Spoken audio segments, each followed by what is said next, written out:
3-0. For Brad Jones, for Coach James Hoot Gibson, I'm Aaron Harvey saying so long, folks. Honey, they're back. Come on.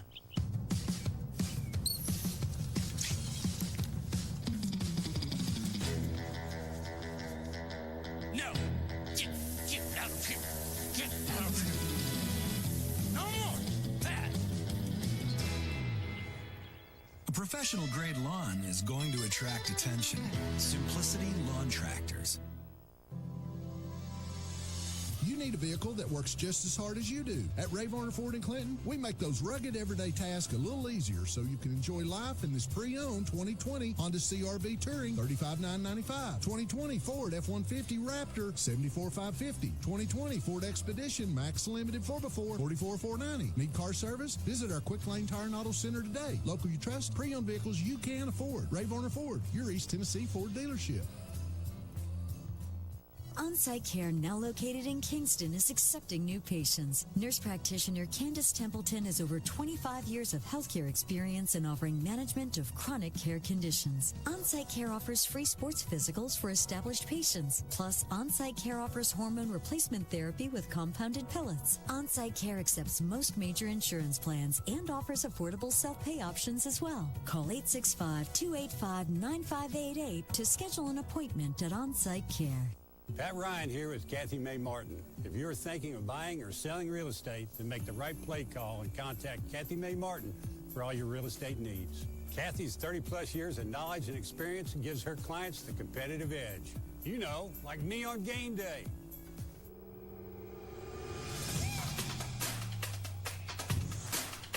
Kick is up and it's good.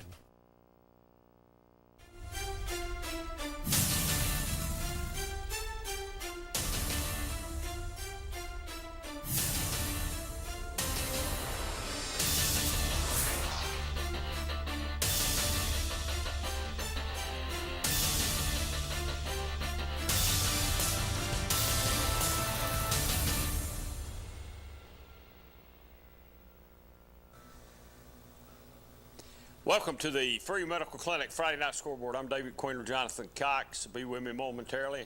I believe we might have a guest tonight. I'm not 100% sure. We'll see when Cox gets in here, so you never know who he's bringing with him, but there's possibility. I think he said Jody Wright was coming tonight. I'm not for sure if he'll be here or not, but we'll see here in just a little bit when Cox arrives on the scene. But big night in high school football. We're winding this thing down. It's hard to believe we're in week 10 with 1 week to go, so you know, getting some playoff pictures a little bit more clear. I think you said Coalfield clinches the region tonight with a big win over Oliver Springs, 50-0. Sorry, Mayor. Sorry Oliver Springs got beat tonight, but maybe they'll get a chance to rebound next week with Midway. And that'll be our TV game of the week, Oliver Springs and Midway. Get a chance. It's a young football team, so keep them up down there, Mayor. Everything will be okay. OS is going to be all right. Going back to Coalfield, got to meet a lady at the down at the Oak Ridge Eye Center Thursday. Her son's number 33, the Justice kid. Got to talk to her. She was really excited about the game tonight, and I told her I'd give a shout out to her and her son tonight. And looks like he had a pretty good game from what I could see on TV. So we talked about what a great place it is to go to Coalfield to watch a high school football game, and it is a great place to go see a football, just like Oliver Springs is too. But the game was at Coalfield tonight. It's a bitter rivalry. You could see that tonight if you watched it, that it's a rivalry game. You just tell by some of the flags that were thrown. It's, you know, two teams that get after each other, two teams that probably know each other really well. Probably kid-wise, they know each other really well. So, you know, just another good game. I don't know if Anderson County has went final yet. They were up 35-28 over Bearden. I've been keeping an eye on that score to see, and also been keeping an eye on the Clinton score.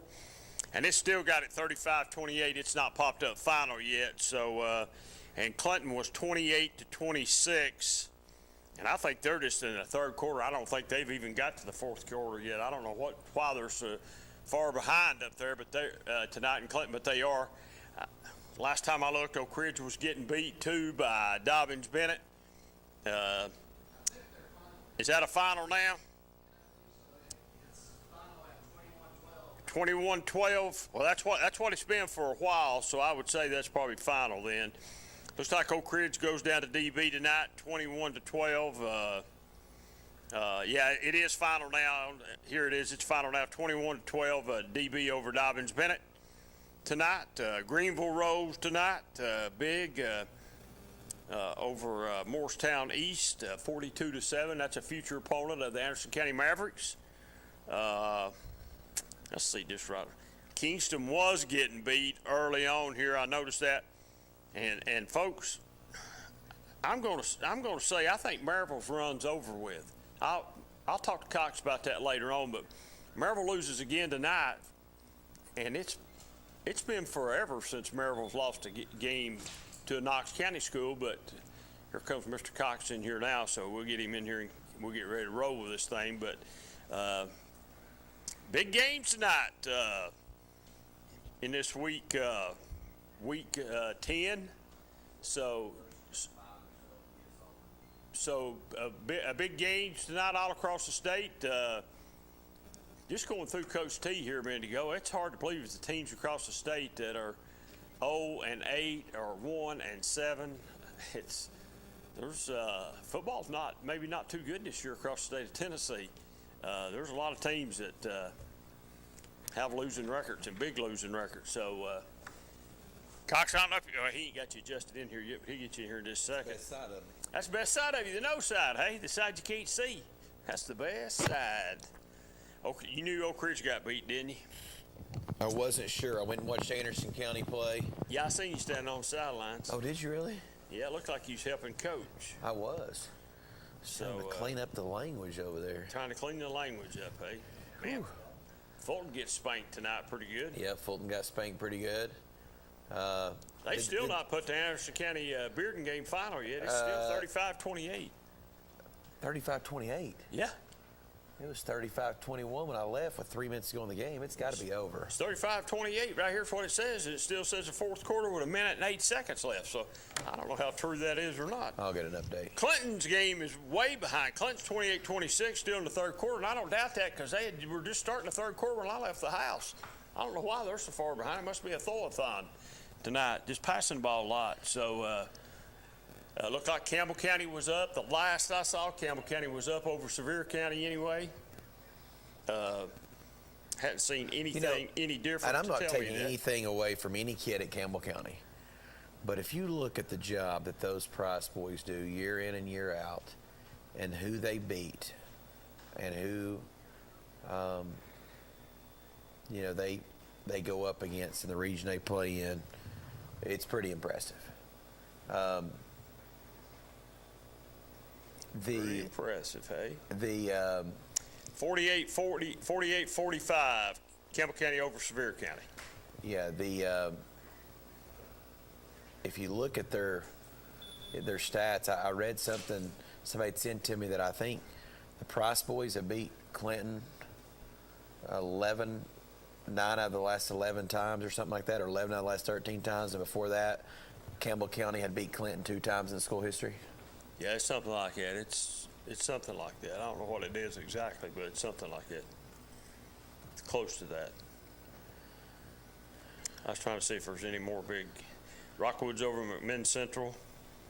42-32 is still in the fourth quarter. I think the big story out of the Anderson County game tonight is Val gets hurt in warm-ups. Gets hurt in warm-ups? Yeah, didn't play at all. Wow, that's big. Yeah. What happened to him? I don't know. I heard it was a hamstring injury.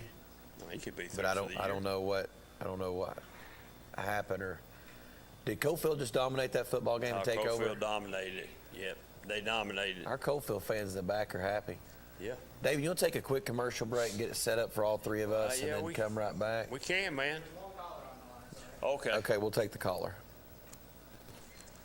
Quick caller, you're on the air. Yeah, that Anderson County game is final, 35-28. Okay.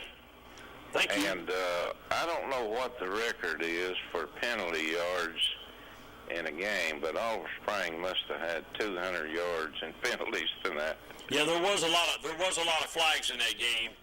Man, there's been a lot of flags in all the games I was watching or listening to tonight. There were just tons of flags. I don't know. They must be getting paid by the flag this year. Oh, that beat all over. Yeah, there's a bunch. Bunch of. Okay, guys. See you later. All right, thank you. Quick caller, you're on there. Anderson 21, 35 to 28. Thank you, buddy. Appreciate it. All right, thank you. All right, let's jump out here and take a quick break. We'll be right back here in just a couple minutes. We should never lose sight of our health. To keep moving forward, let's not forget everything we've learned. Limit the salty food options. Make your own daily exercise routine. And always receive regular checkups. More than anything, we have learned how important these small steps can make a big difference, so we can all continue to move forward together.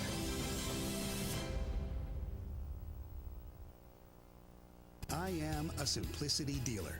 This business is my life, my career. If you need a new mower, I'll help you choose the model that will make your property look its very best, and even let you take a test drive. When it does need service, you can rely on my factory service training and genuine parts. Because I don't just sell products, I build relationships. I am a Simplicity dealer. S.L. Bowman & Sons, 524 North Front Street in Rockwood. Your grandmother's fine china, those trendy sneakers, your collection of hand-carved duck decoys. Auto Owners protects your home. Because, well, somebody should. That's simple human sense. Ask Griffin Insurance Agency in Kingston if Auto Owners make sense for you. Oh, now you do your job.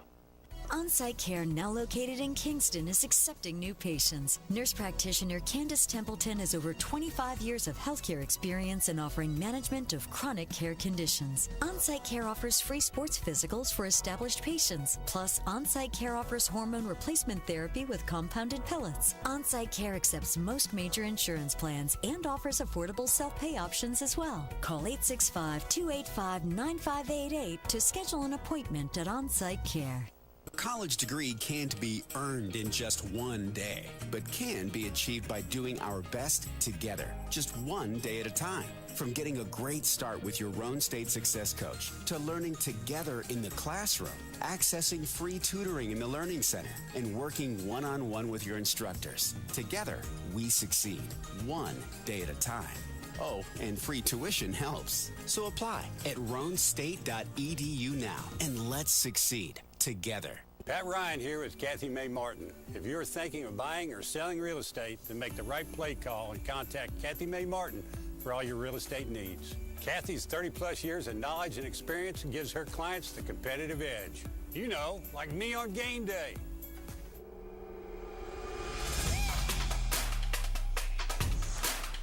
Kick is up and it's good. Kathy May Martin for all your real estate needs. Evans Mortuary has been serving the needs of families in and around Roane County since 1976. As established members of our hometown community, we understand the security of dealing with people you know you can trust. We built our reputation on this trust. The Evans family appreciates the confidence the community has expressed in us over the years and will constantly strive to earn that favor. Evans Mortuary, 805 North Gateway.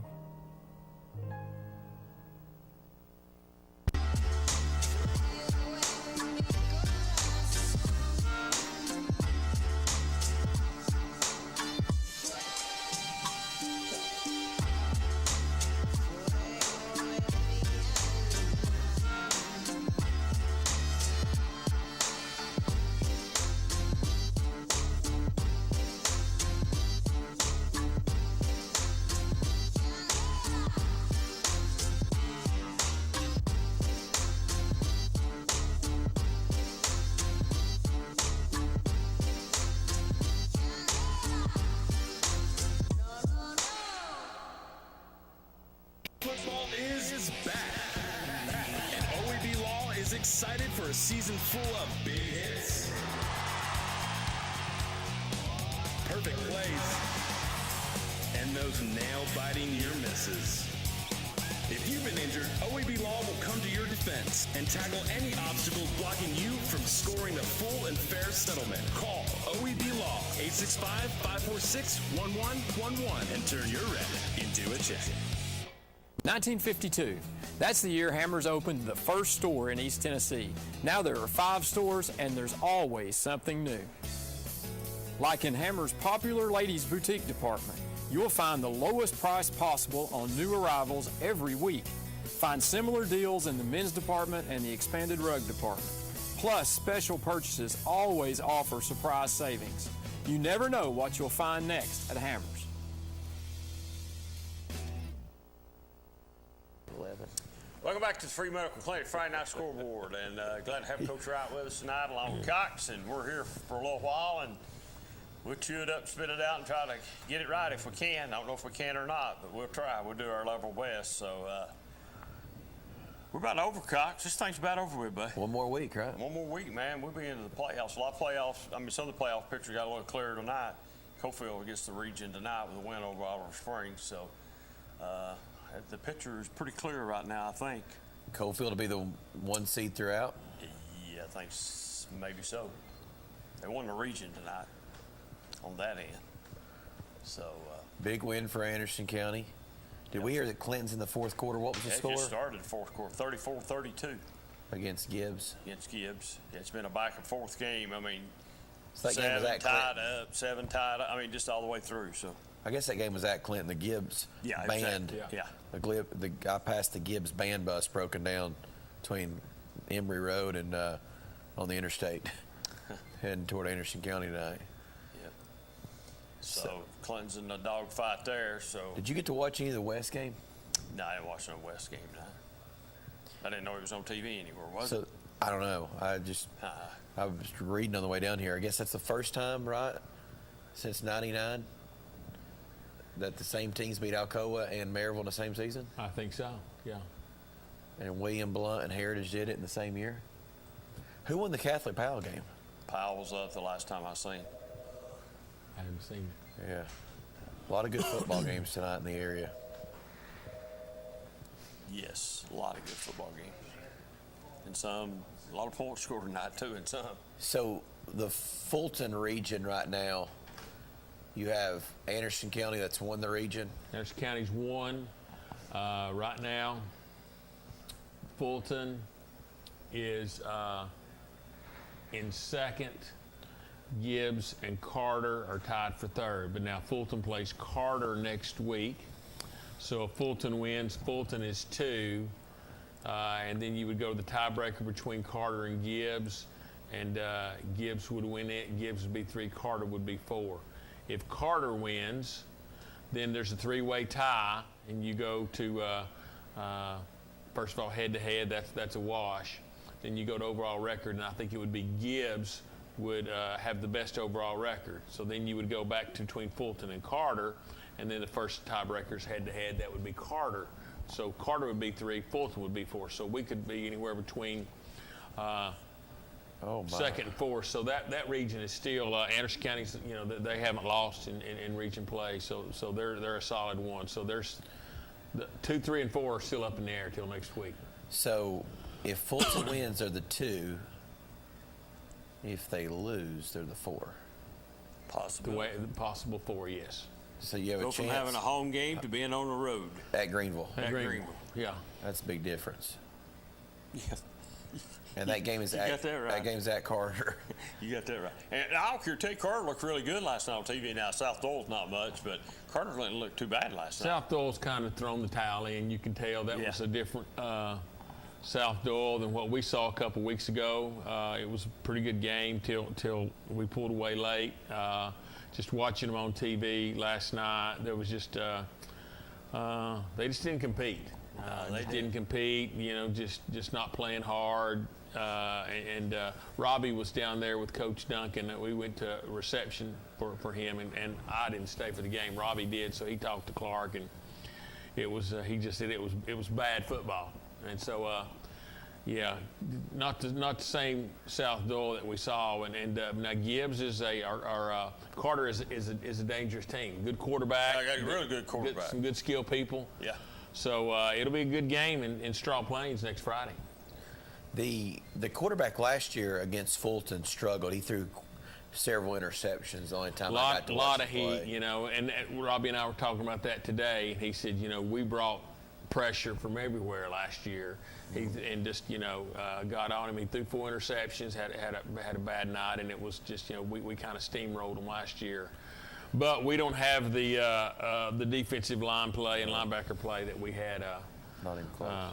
Not even close. So I'm not real sure we can create the pressure. So we'll have our hands full. Yeah, like I said, the quarterback looked really good last night. Not only just throwing the ball, but he ran the ball really well too when he ran it. I mean, he had a pretty big run for a touchdown. So they looked pretty good last night. Let's see who's on the phone here. Quick caller, you're on the air. Yes, Mayor here. Go ahead. Mayor, what's going on, buddy? Are you there? I'm here. Go ahead. Well, this is your partner mayor down here in Oliver Springs. We had to talk after a half 100 meeting, but they'll come back hopefully and do better next game. And I'm still proud of them. They try hard, and they don't have a big volume of people to work with. And the school population is about 250 or something like that, I think. And when you get even Cofield's not very big either, but they've got some more experienced players, bigger players, I think. Oliver Springs. Yeah, Oliver Springs is a young football team. Got a lot of sophomores and freshmen and juniors, so it ought to be for a good team next year for sure, Mayor. Yeah, well, we're counting on them, and we enjoy watching you guys and watching your show each week, and you do a wonderful job. We thank you, sir. All right, thank you, Mayor. See you, bud. Go ahead, caller. You're on there. I was going to tell you, 10 minutes to go in the game, Clinton 40, Gibbs 32. All right, thank you. Keep us up on that, okay? All right, thanks. 40-32 Clinton. Still going on. That was the mayor of Oliver Springs, that first call was. That Gibbs and Clinton game it's 40-32, and it's, that's the thing about Gibbs. Gibbs is dynamic offense. Their defense is, we witnessed that firsthand a couple of weeks ago. I think it was 66-61. Yeah. And we'd have them down 3 scores, and I think one time I texted my wife the score, and it was we were up literally 21, and I checked my phone. 11 minutes later, we're up by 6.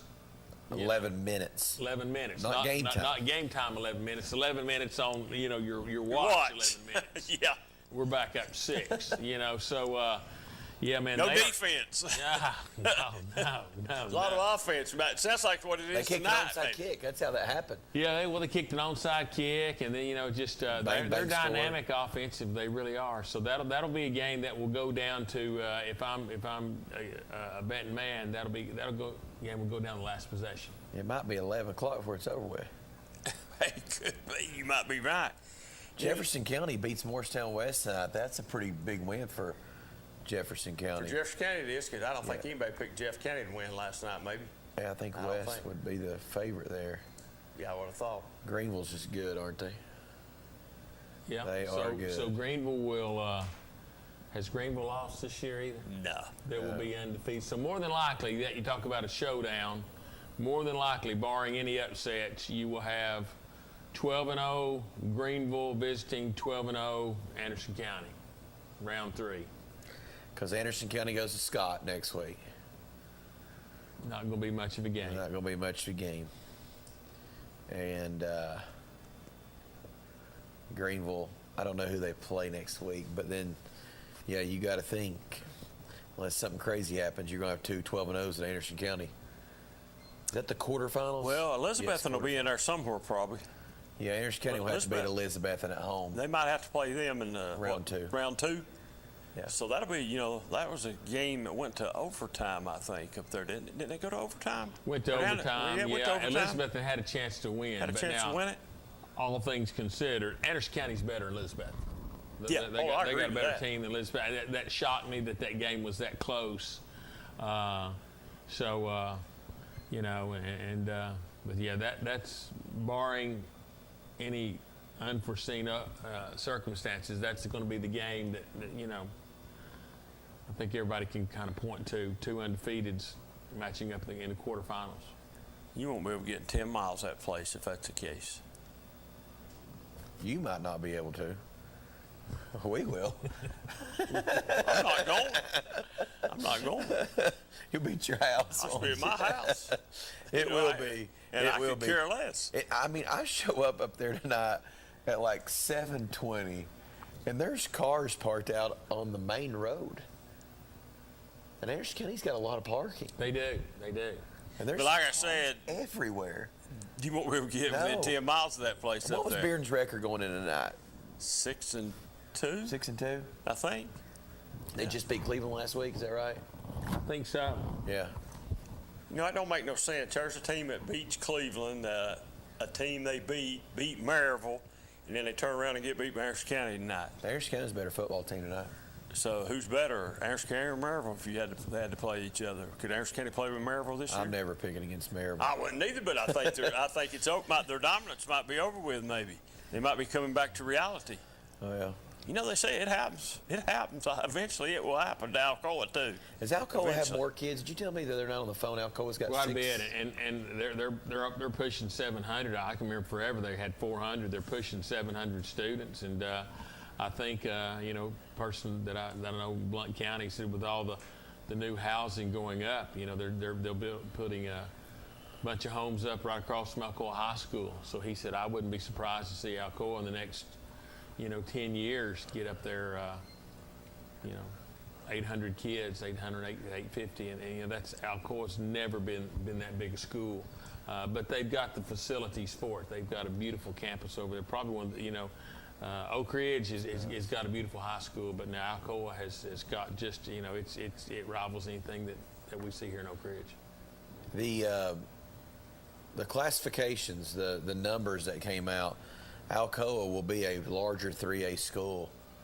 A lot of talks about them going to 4A. When do they have to decide that, and when do they turn that in? So the classifications came out Tuesday. So schools were notified by email from the state office that they have 2 weeks to decide to play up. So you have to notify them in writing if you wish to play up. So during that time, again, there's always speculation about who's going to do this, who's going to do that, and some schools will tell you, we were very transparent.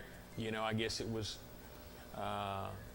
6 years ago that we decided we were going to move up, and because we had been told by Gibbs and South Dole and Seymour and I think Carter, they had all said they were going to move up, and we looked around and knew that there wasn't anybody else to play. So we were very Unless you transparent. went to Greenville, Elizabethan, or Chattanooga. Chattanooga, yes. That was the two And so areas. those schools were very transparent, and so we were too. A lot of times schools will do it the last day and kind of, I don't really know what trying to fool somebody. But anyway, they have 2 weeks. At the end of that 2 weeks, they will release districts and regions. Classification does not change. So in other words, if there's say there's 400 schools and there's 100 in each class, just for sake of numbers and simple math, and you have 100 schools in 3A, and 7 of them decide they're going to play up in 4A. That doesn't bump anybody. That doesn't change. So in other words, now you would have, instead of having 100 schools in 4A, you'd have 107, and you would have 93 in 3A, and so the classifications do not change. But once they get that done, then they set districts and regions, and then those are finalized on the 17th of November at the Board of Control meeting. And then they, I think 2 days after that, the state releases the region football schedule. So the state office is doing all region scheduling due to official shortage. So that was approved at the board meeting in August. This year, with official shortage, some schools had to play on Thursday nights. And it's not as bad here in East Tennessee, pretty severe in Middle and West. So everybody had to submit a game to play on Thursday night. And now the state said, if you will let us do the region scheduling, we will schedule it in such a way that all the region games are on Friday. So the big gripe was, I've got a region game. This is a big region game, and I'm playing it on Thursday. So, and of course now, football coaches, they're notorious gripers anyway. Now there's, we're getting feedback. They're not real happy because, this region game that they want to play the last game of the year, big region game. We always play it the last game of the year. It may be at another time, but they have guaranteed that all region games will be on Friday. So they will set, and you'll have, if you got 6 region games, you'll have 3 at home and 3 on the road. So that will be finalized after the November 17th board meeting. So then football coaches will do their scheduling at that point. So that's classification, schedule, and timeline in a nutshell. So the state's going to do the region games. Football region games, yes. And then schools will do the non-region. Non-region, yes. Yeah. Let's get this call. Yeah, go ahead. Who's on here? Quick caller, you're on the air. Yeah, Gibbs scored, went for 2, didn't get it. It's 40-38, probably with 5 or 6 minutes still left. I don't know what the deal is on the time there. But anyway, 40-38, not over yet. All right, thank you. Keep us up on it, man. Thanks. Okay. 40-38, Clinton still up with 3 minutes maybe, or 4 minutes, he said, something like that. So I got an email on the basketball, baseball, and softball about the difference in numbers. Okay. And it said that basically 1A, 2A, and 3A divisions in 3 sports have a variance between 300 to 500. In 4A, the variance is roughly 1,600. It is. Is that just simply because the size of the numbers, the way you say they're divided? Well, is that why that's so large in that? Because we divide evenly. So the only way you could solve that, one of the problems, one of the scenarios that they proposed to the board was to limit the size of 1A and 4A. So you got a smaller pool in 1A and a smaller pool in 4A, but you got a much bigger pool of schools in 2A and 3A. At that point too, because you've got a smaller pool of schools in 4A, only 4 would go to Murfreesboro, not 8, just 4. Only 4 would go out of 1A. So coaches don't like that. They don't like that. And two, Jonathan, so I've always said this. I think there's a whole lot of difference, a big difference between a school of 700 playing a school of 1,400. Okay, that'd be a school the size of Kingston competing with Oak Ridge. Not going to happen. But Oak Ridge playing a Farragut. Oak Ridge playing a Farragut, or 500. Or I would say a Central playing a Farragut. Okay, Central sitting there about 1,200 students. I think that really, once you get to about 1,200 or 1,250, I don't know what that magic number is, you've got a big enough student body, you've got a big enough population, you can compete with anybody. Yeah. Then numbers become irrelevant. If it was all about numbers, the biggest school in Knoxville is not going to win a football game this year. If it's all about numbers. They finally did. Okay. I think they're going to win one. Okay. Yeah. Okay. So the biggest school. So the biggest school. So if it's all about numbers, how come Hardin Valley is not any better than they are? If it was all about Is numbers. Hardin Valley the biggest school in Knoxville? Yes. What's the second, Bearden?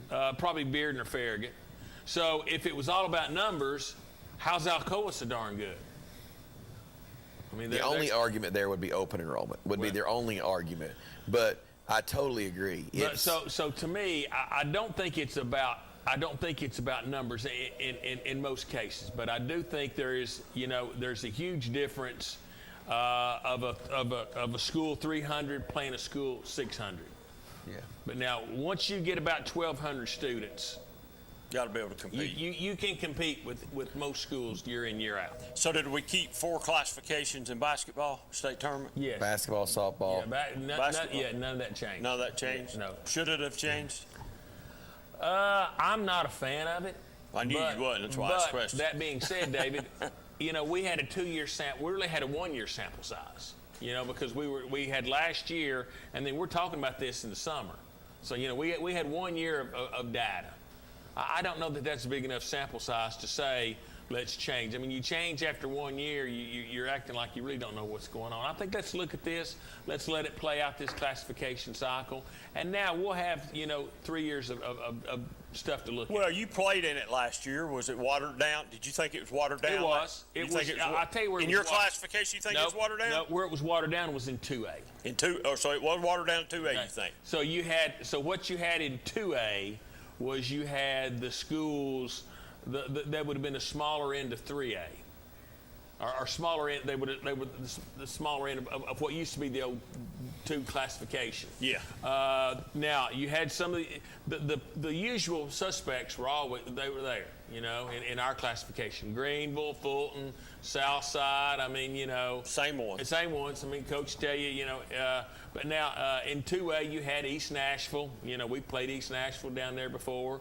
They won it. They're really good. But you had a couple other teams, I'll say this, Milan, for instance, who made it to the finals and just got, you know, clobbered in the finals. There were a couple teams in 1A and 2A that would not have had that chance. Biggest margin of victory in the state tournament in the history of the state tournament. On average? On average. 16 points margin of victory. I don't think that it's ever been that way. Wow. I'd heard, yeah. Quick caller, you're on the air. Scored is 47-38, and believe it or not, there's still 5 minutes left. Okay. All right. Thank you. All right. There's still 5 minutes left in the Clinton game, and Clinton just scored again. Hey, we'll go back to the basketball stuff. Did Oakdale win 22-20 over somebody? I have no idea, man. If you can see it, I can't just see it. Popped up as we were talking there, and I want to say Oakdale won 22-20 over somebody. Wouldn't it? B. Harriman. Yeah. 22-20. Oakdale's having not a bad year this Wonder year. if our lady is all right with Oakdale and Harriman playing. Who knows? She's probably not. If not, don't get her started on her. Yeah. She'll be calling there after a while, probably. She'll I don't know if it was you or Jesse told me that the margin of victory was almost 17 points. 16 point something or other, and that was, I think, boys and girls combined, which according to Bradley Lambert, I think that was the highest that he can ever remember. So yeah, bigger. So something positive out of it. A team might have got to go that might not ever get to go. So some kids might have got a chance to play in the state tournament. It might not have worked out how they wanted it to, and it usually don't for some teams anyway. But they got a chance to make an appearance in Murfreesboro and play in the state basketball tournament. And so maybe it's not all that bad after all. Maybe I don't know. But I talked to a coach in Middle Tennessee, and so you've added another day to the state tournament: baseball, softball, and basketball. So you've added more expense. So now this tournament starts on Tuesday. So you play on Tuesday, then you play on Friday. So what do? Do you come home? What do you do for 2 days? You know, you've been down there with us before. You know, you play on. Sometimes sometimes it's Thursday, Friday, Saturday. Yeah, Thursday, Friday, sometimes Saturday. It's a Wednesday. Yeah. Practice day on Thursday, Wednesday, Friday, Saturday. But now it's Tuesday. So you've got 2 days. Do you come home? So I think in what we've done is we've given an advantage to Middle Tennessee because they're going to go home. That's what I started saying. Wouldn't you go home if you had 2 days? I guess it depends on what time you play. What time you play on Tuesday? If you play Tuesday night, if you play on Tuesday night, get home at 1 o'clock in the morning. You don't want. If you play Tuesday afternoon, you can get home in time. Maybe. But you're right. At Middle Tennessee or somewhere close by there, you go home. You've given a distinctive. Those kids are going to. The first championship we played in '96, we played a team out of Nashville. And it was a Wednesday, Friday, Saturday, and we got down on Tuesday, and man, we just looked like we were worn out. And I thought, these guys at Martin Luther King been sleeping at home, eating mama's cooking. We're sleeping in a hotel bed, and eating out every meal. Eating McDonald's. Who is? Oh, okay. Go ahead, caller. Believe it or not, Gibbs just scored. It's 47-44.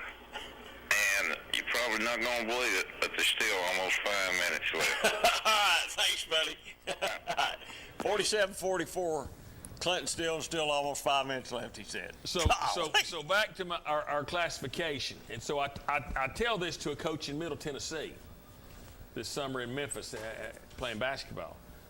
And he sees it, this is how coaches view. He sees it just the opposite.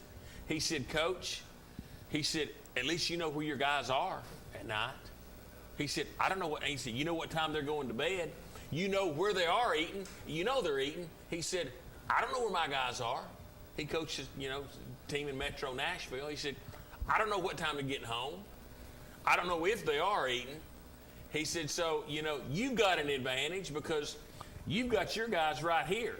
And you know where they are, and you're controlling all that. I had never thought of it that way.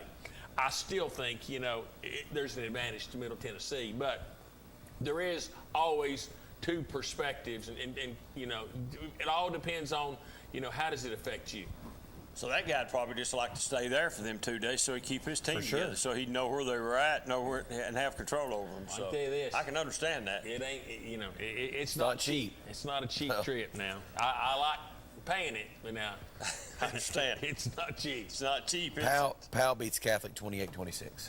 Oh, it must have come. Catholic must have come back on. I didn't think it was that close. 20. Yeah. So Greenville, the way their draw was this year, they played the day before us, or they played the same time as us? No, they played the day before.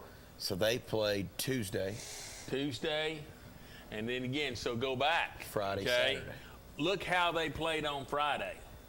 They played a team, Stone Memorial, who we had played in a Christmas tournament, in the finals of the Maryville Christmas tournament. And we beat Stone by how much? 20? Yeah, easy. I mean, it was 20-point game from the jump. Greenville barely beat Stone. And they spend the night Tuesday night, Wednesday night, Thursday night, play Friday. Yeah, and I'm not real sure Stone might not have drove back home to Crossville after they won Tuesday. But that game was. Well, they're close enough to drive home. Yeah. It was a very, very close game. That it shouldn't have been a close game. Greenville is 30 points better than Stone, but does that affect it, or just the fact that Greenville was just they hadn't had a close game in a while, and they needed one. I don't know, but now their coach was Stone woke them up because they absolutely just walked the dog on Southside. Is it possible that trip cost Greenville around $8,000 or $9,000? Is that? Gosh, double that. Okay. Double that. I guess because would that be hotel rooms? It cost us probably, and we came home Friday night, and it cost us. I think we spent about 11. So could that have been $8,000 or $9,000 in hotel rooms? About that. I talked to the coach in Greenville this summer, and he said it was about a 15. I think he said between $15,000 and $16,000. Golly. Dang. I'd heard $8,000 or $9,000. I didn't know if that was on hotels or bus. I couldn't remember. So there you go.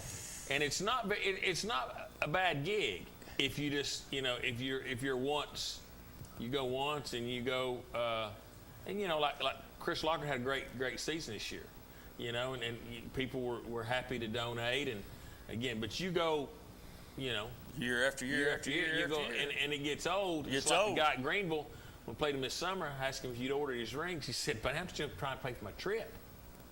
He said, we hadn't ordered. He said, Coach, I hadn't ordered my rings yet. He said, we got to raise the money to pay for our trip. Again, they had gone a couple years in a row. That luster of going, the newness of it wears off for your people. Dobbins Bennett, they won it first time in the history of the school. So when we played them this summer, he said, Coach, he said, beats anything I've ever seen. He said, I had a donor write me a check for $250,000. He said, write me a check for $25,000. He was still so tickled, he turned around and wrote the school a check for $250,000. They're renovating. They have the most prestigious gym in the state of Tennessee. You've been there. I've been there. They're shut down. They're redoing it. They're shut down for a year. They're playing all their games at another venue this year because they're going to redo that. So that's the power of a school that's been there 100 years and never won it, and now they won it. Now, if he does it again, those checks will be harder to come by. He does it next year. Them checks ain't going to be coming in like that. Wow. Yeah. Wow. It's pretty impressive. It is pretty impressive. Yeah, it is. Yeah, see, people probably think TSSAA foots the bill for all that, and they don't know that it's on the school. Do you get any money from the TSSAA for that? You do. You get, depends on that. So everything is zone 1, 2, and 3. And if you're zone 1, you get nothing, and zone 1 is Middle Tennessee.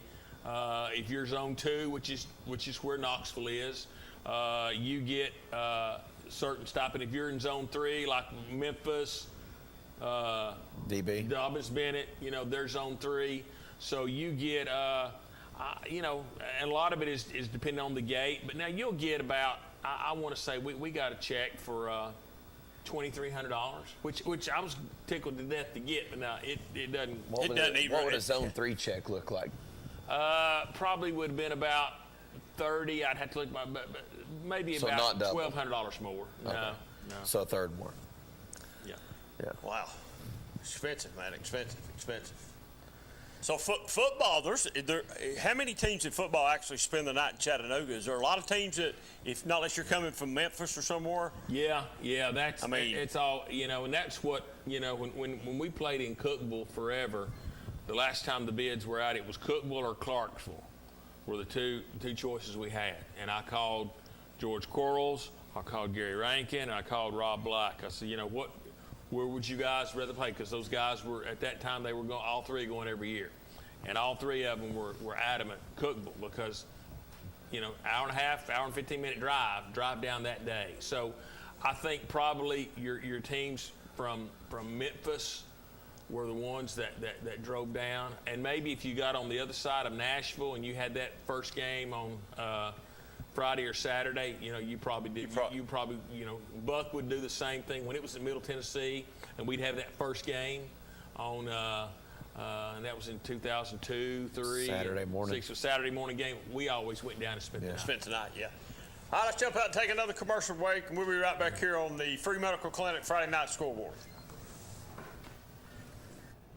Football is back, and OAB Law is excited for a season full of big hits and those nail-biting near misses. If you've been injured, OAB Law will come to your defense. Call OAB Law and turn your rep into a check.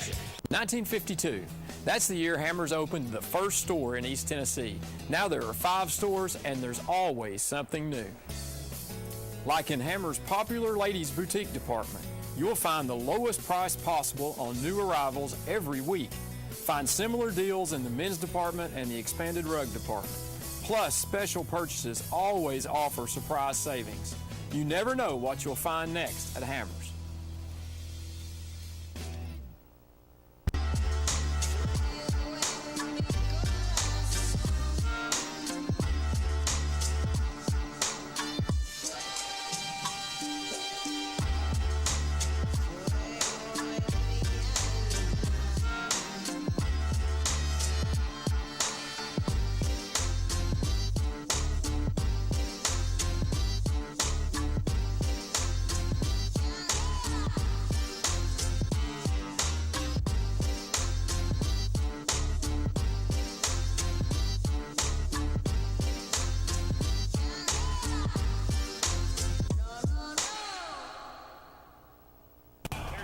Talk about the risks associated with the COVID-19 vaccine.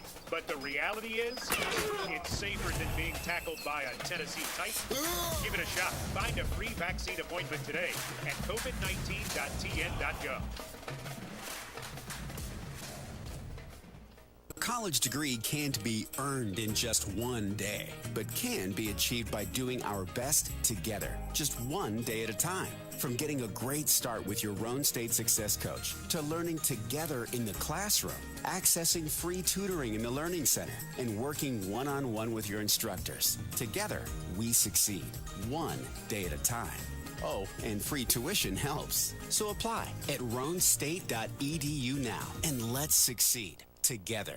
Pat Ryan here with Kathy May Martin. If you're thinking of buying or selling real estate, then make the right play call and contact Kathy May Martin for all your real estate needs. Kathy's 30-plus years of knowledge and experience gives her clients the competitive edge.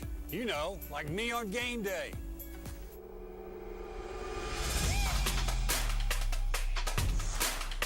Kick is up and it's good. Kathy May Martin for all your real estate needs. Beautiful yards make a statement. And beautiful yards come from Simplicity Mowers. Their exclusive free-floating mower decks with full-width rollers track the contours of your yard for a perfect cut. So visit your neighborhood Simplicity dealer today and start the conversation about your lawn. Simplicity, the way to a beautiful lawn.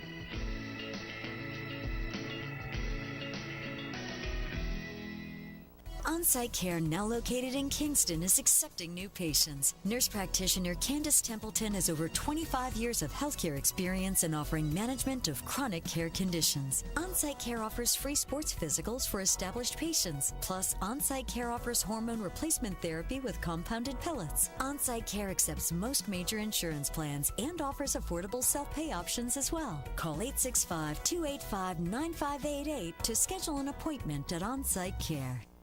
You've dreamed about the perfect house, a place to call your own, and a place to not only stretch out, but to grow.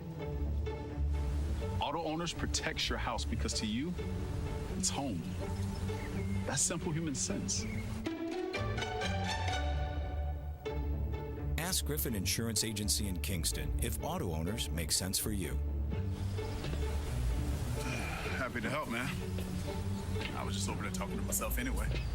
Evans Mortuary has been serving the needs of families in and around Roane County since 1976. As established members of our hometown community, we understand the security of dealing with people you know you can trust. We built our reputation on this trust. The Evans family appreciates the confidence the community has expressed in us over the years and will constantly strive to earn that favor. Evans Mortuary, 805 North Gateway. Football is back, and OAB Law is excited for a season full of big hits and those nail-biting near misses. If you've been injured, OAB Law will come to your defense. Call OAB Law and turn your wreck into a check. Welcome back to the Free Medical Clinic Friday Night Scoreboard. And if you got a call, you want to give it, got a question you want to ask us, 483-8112. Call us up and we'll do our level best to answer the question. Week 10 of the football season. Next week's going to be the finale. We'll end it up and then get ready for playoffs around here. And I'm going to say, boys, I don't know if it's an upset tonight with Maryville getting beat or not, but I'm going to say that it is an upset. And that might be I'd be interested if Jesse calls what he thinks about it. What do you think he'll say? I think he felt like Maryville or West would win that football game. Well, I think there's a lot of people thought that. I mean, I think West right now is the number 1 team in his 5-star poll, correct? West is the best team I've seen this year.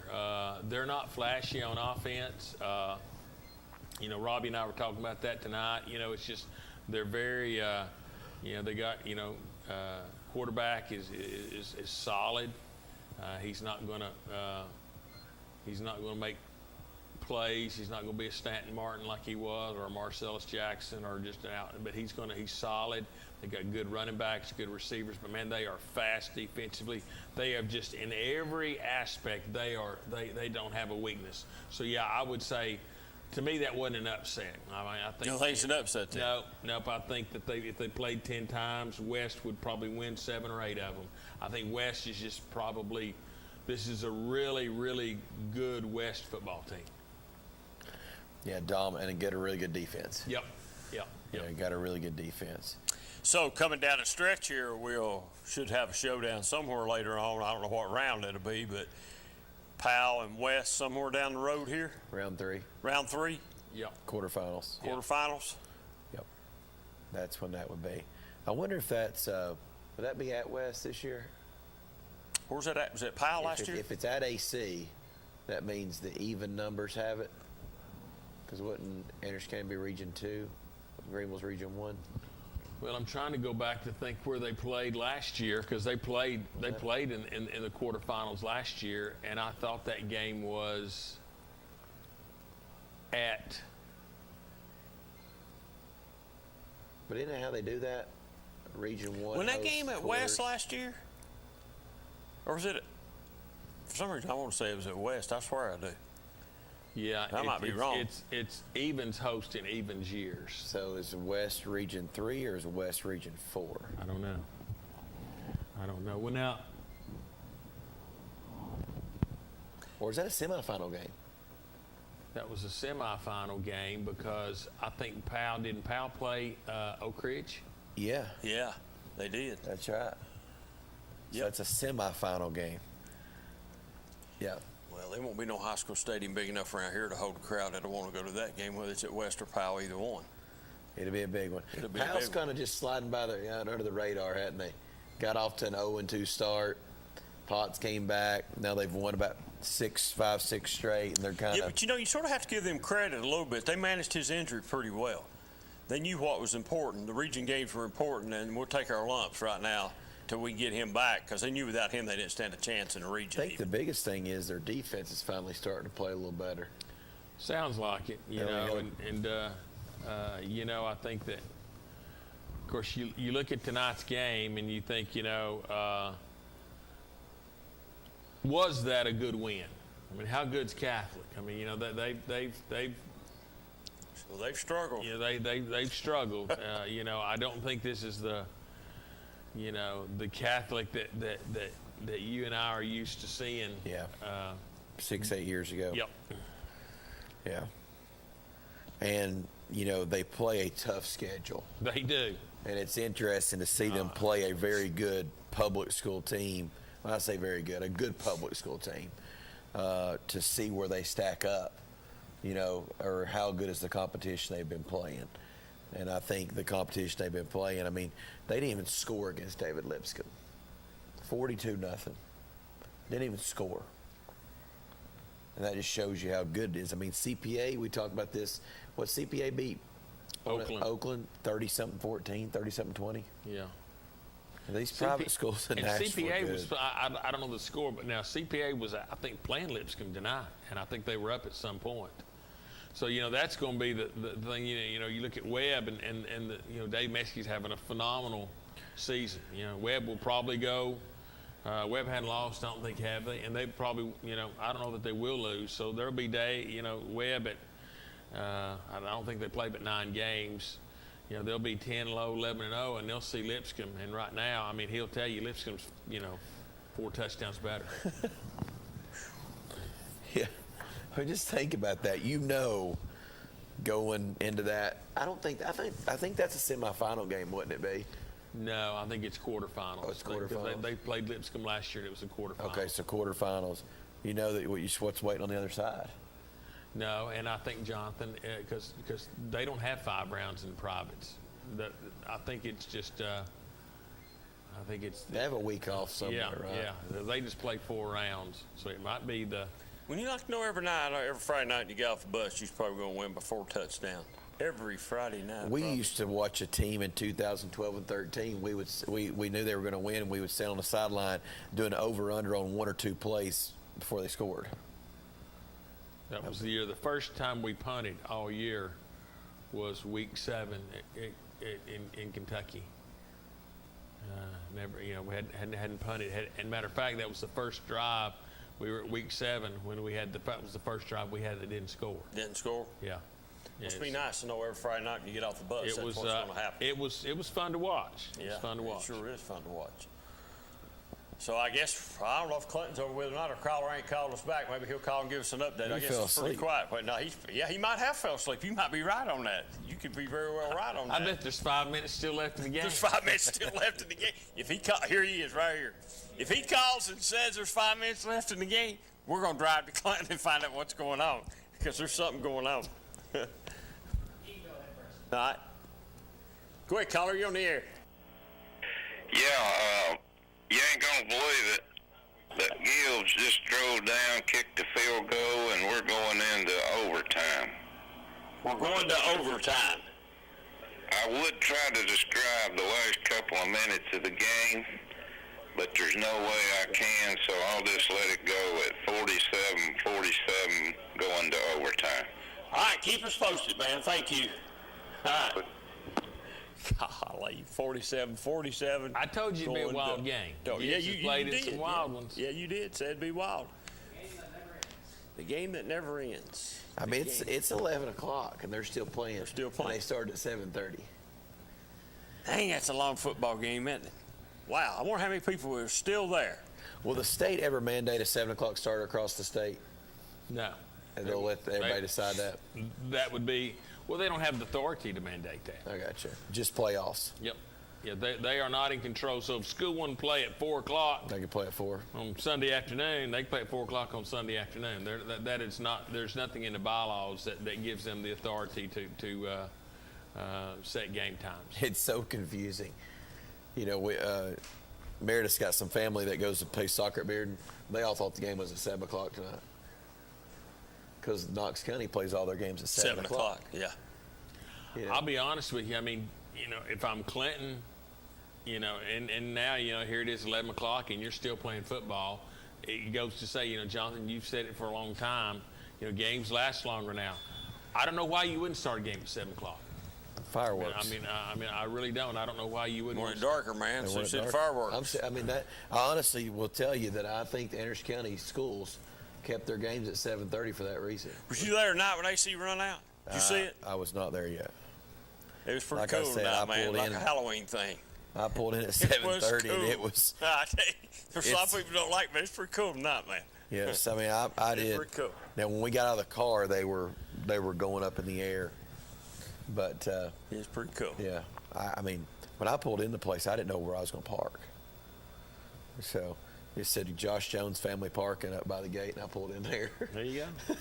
So I got out, and they were coming around the corner. I said, "Hey, I'm your stepbrother tonight. I parked in your family parking spot." They had three spots there. So, yeah, but yeah, it was they were going off when we were going in.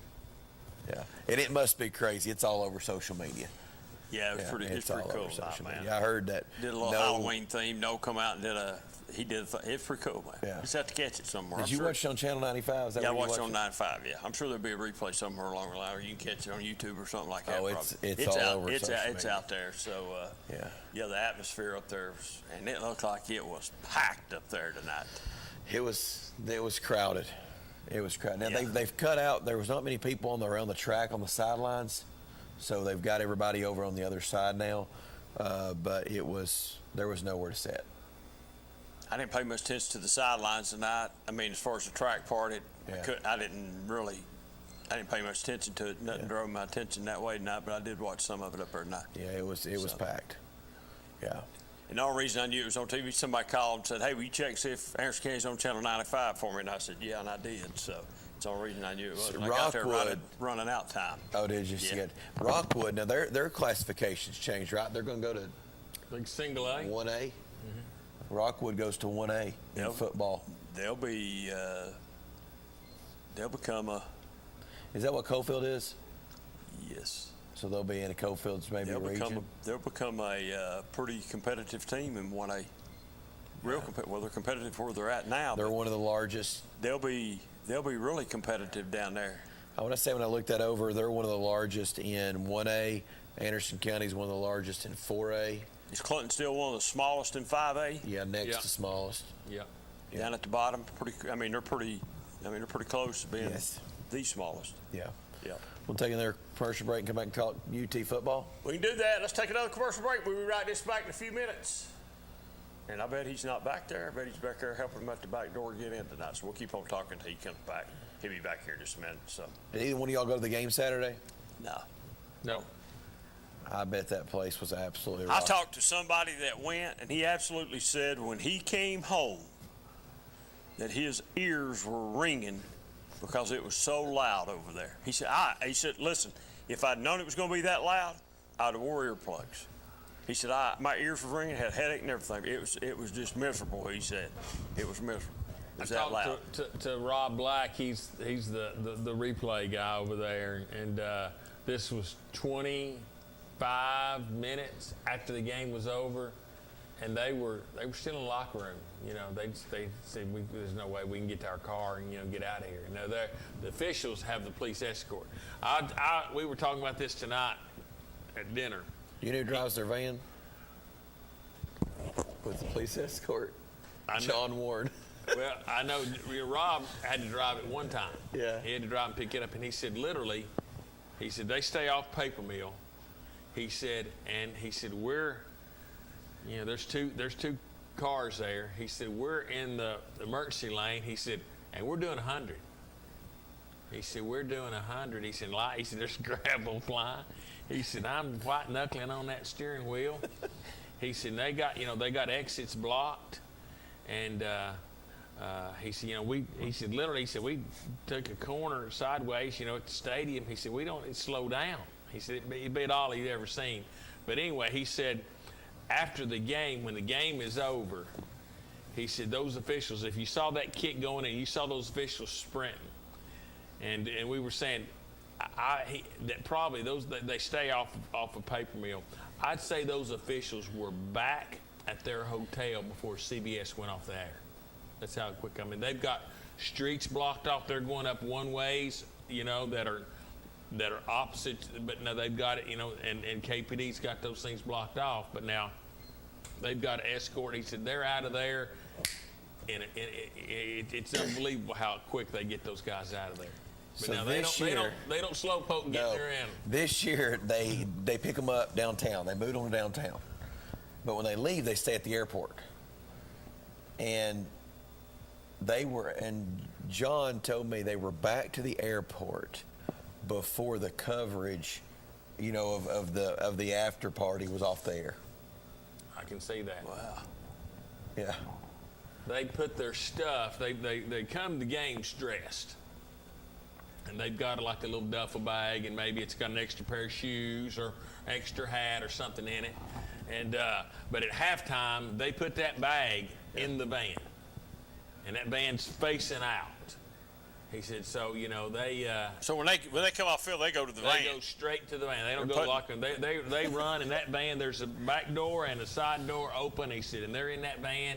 And it's like a getaway car. It's a white 15-passenger van from the University of Tennessee. Yeah, it's got two police, one in front, one in the back, and they're running straight up Alcoa Highway to get to the airport. Yeah, he said it's like a getaway car. He said, but they're some of that road construction worker on Alcoa Highway is pretty tough right now too. There's some tricky spots right through there. Yeah. You got to know what you're doing driving wise right through there. I talked to a guy. He said it was he said it's just almost unbearable. The sound and everything it's just uncomfortable, just too loud.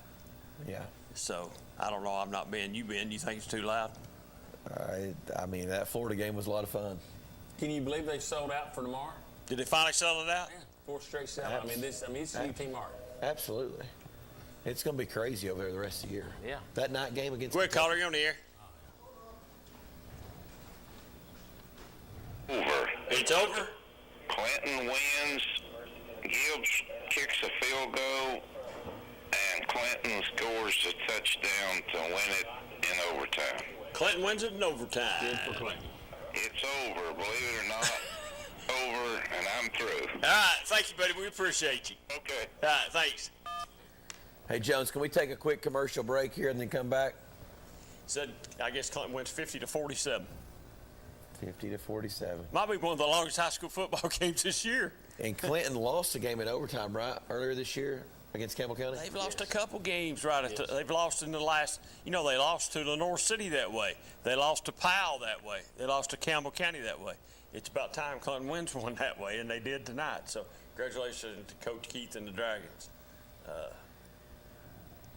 Getting a big win there. So are they eliminated from the playoffs? Yeah. Yes. They have been for a while. Who's the 4 seed in that? I don't think you really know yet, because if Campbell County beats Oak Ridge next Friday night, Campbell County could be 2. And then see, Carnes is playing Clinton, so depends on how that whole thing comes out of that right there. So Oak Ridge could go from 2 to maybe 4.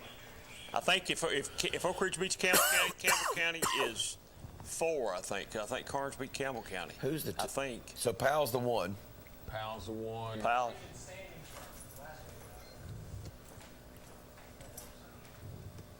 Oh, so the 4 teams are in. So the 4 teams are in: Powell, Oak Ridge, Carnes, and Campbell. Yes. Yeah.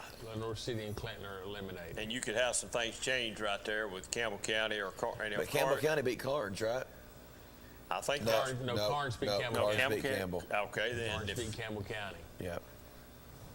Carnes beat Campbell. So you could have some switch-ups there. If Carnes, if Campbell County were to beat Oak Ridge would be 3-2.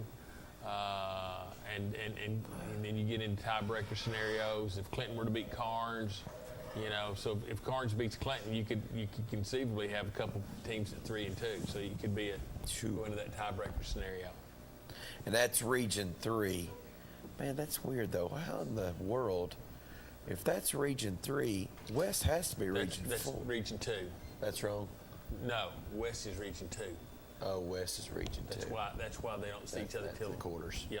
Gotcha. Quick caller, you're on the air. Hey, Mr. Quainer. I see now that you've changed hats. I've changed hats? Yeah. I've had this hat on for 3 weeks. No, you didn't have it on last week. I had it on the week before, too. Yeah. I've worn it 3 weeks in a row. Well, I don't remember that. But anyway, okay. You were just talking down on Tennessee not going to win that football game. And I did? Then well, that's what I thought. Okay. If you say so. Anyway, I'm just glad you get your hat on straight now. It's on straight. Straight as it can get on this crooked hand. Hey, what do you think about Georgia? Tennessee and Georgia? Yeah. I still say it's Georgia right now because it's at Georgia. Yeah. The bad part about this year is if Tennessee loses to Georgia, I think the only way that Tennessee can make the playoffs is for Georgia to win the SEC. I think that's the only way that it can happen. Probably so. Tennessee loses to Georgia, and then Georgia loses to Alabama. You've got the 2 SEC, teams that play in the championship going to make the playoff. Yep. Yeah. Well, let me ask you this before I get off. What do you think about the Kentucky game? I've been saying this all along. 2 teams that worry me more in Georgia probably is Kentucky and Vanderbilt, because you never know. Well, that's true. Those are typically always tough games for Tennessee. I mean, so you think Tennessee still goes 10-2, or you think they go 11? Well, I don't know.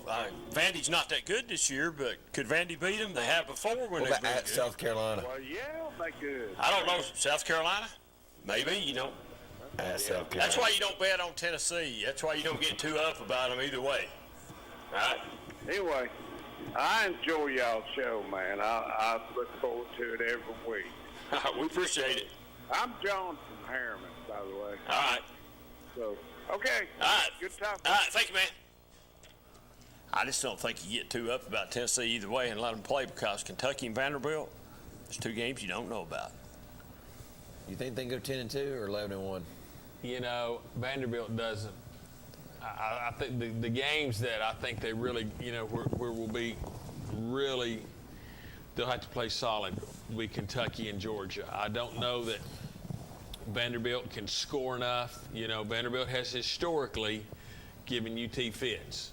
Now, you go back, when's the last time UT has had an offense that can put points on the board like they can? So that being said, I don't think Vanderbilt can score at the pace that Tennessee can score. Tennessee can. What you have seen is you have seen coaches make really dumb coaching moves because of that. You saw it at LSU, going for it on 4th down. The guy at Florida played, he danced with the devil all day, and it worked out for him. It worked out. But now, you just don't go for it, 4th down on your own 20 like that. But now coaches are scared to death to punt it because, I punt 3 times, I'll be down 21-0 before I blink. That's true. So I think you're seeing coaches make really having to make really tough decisions, and we saw this with going back to Fulton. 1 year, Buck Coney he didn't kick it all year long. He went for 2 all year long. And coaches knew he was going to go for 2. He had no kicker. And, I mean, I watched coaches do, you know, they didn't know what to do. So they knew if Fulton scored twice, they was going to be up 16-0. So they've been kicking it, and now, I mean, they're over there, and you can just see the confusion, and it messed with people. And, you know, like I say, he won state that year and never kicked it, but I saw coaches make really dumb decisions. And we're seeing this at, you know, coaches that are getting paid a lot of money. So I don't think that Vanderbilt can score. I think it goes back to, you know, it's going to be Kentucky, in my opinion, Kentucky and Georgia. We're going to be the game. I'm not disagreeing with you a bit. Think about Kentucky got their quarterback back last week, so. See, I think if Tennessee doesn't turn it over, I think Kentucky has a hard time scoring enough points to beat them. I think that's another, you know, team that will struggle. But I think that Saturday night with Kentucky, Tennessee, it's going to be wild. It'll be 7 o'clock electric. Kick. And they come out in black and orange uniforms. I think that's what they'll wear. Did you see the kicker the other day? They got interviewed. What's the kicker hit the game winner? McGrath. Yeah, they interviewed him, I think, maybe Tuesday or Wednesday in practice. He had a black helmet in his hand. Well, you know, you think about UT. You said something, Jonathan. You go back to the Pittsburgh game. We were pretty loose with the football. Turned it over a couple times and really kind of sloppy. And it didn't bite us. You know, we managed to pull it out at the end. But now when UT has been efficient and not, you know, shot themselves in the foot, they're hard to stop, and they're going to put some points on the board. So you better, I think it changes the way you coach. It changed the way, you know, Phil Fulmer, you know, you can say what you want. We all like Coach Fulmer, but now Spurrier, you know, had his number, and he coached different against Steve Spurrier because he knew he couldn't kick field goals and beat Florida. Yeah, you're not going to kick field goals and beat Tennessee this year. Neither. So it changes the way you think, and we're seeing that right there. So I think to beat Tennessee, you're going to have to get them to turn the ball over to be pretty inefficient offensively, and they've not done that so far. Let's take another break. We'll get into the Tennessee. We'll talk a little bit about the Tennessee-Alabama game, and we'll get into it a little bit when we come back.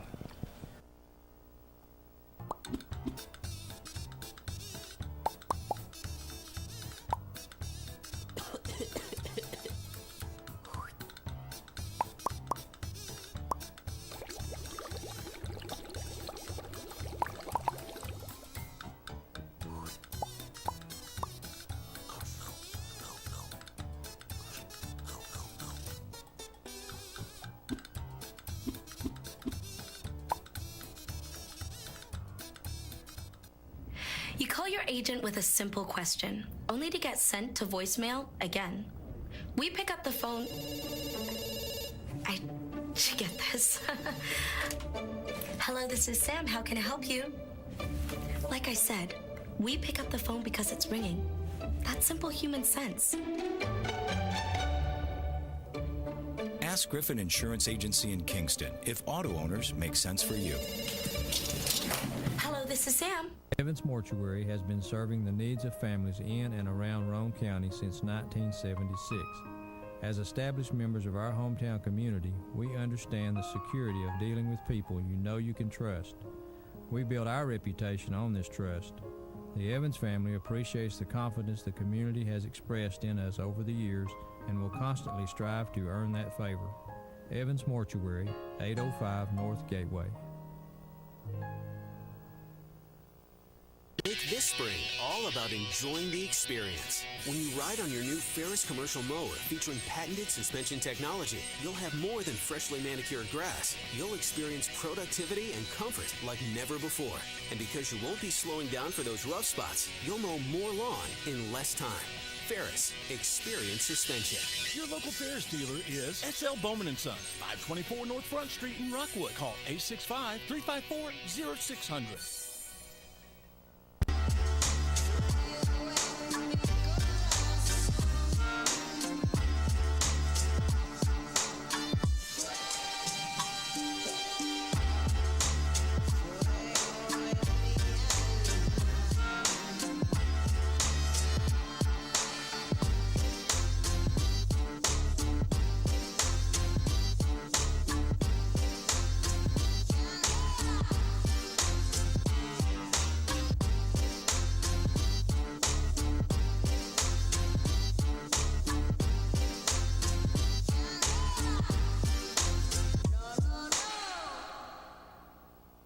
Scott Ryan here with Kathy May Martin. If you're thinking of buying or selling real estate, then make the right play call and contact Kathy May Martin for all your real estate needs. Kathy's 30-plus years of knowledge and experience gives her clients the competitive edge. You know, like me on game day.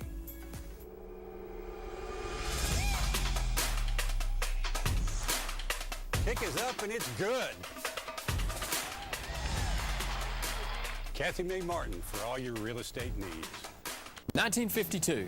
That's the year Hammers opened the first store in East Tennessee. Now there are 5 stores and there's always something new. Like in Hammers' popular ladies boutique department, you'll find the lowest price possible on new arrivals every week. Find similar deals in the men's department and the expanded rug department. Plus, special purchases always offer surprise savings. You never know what you'll find next at Hammers.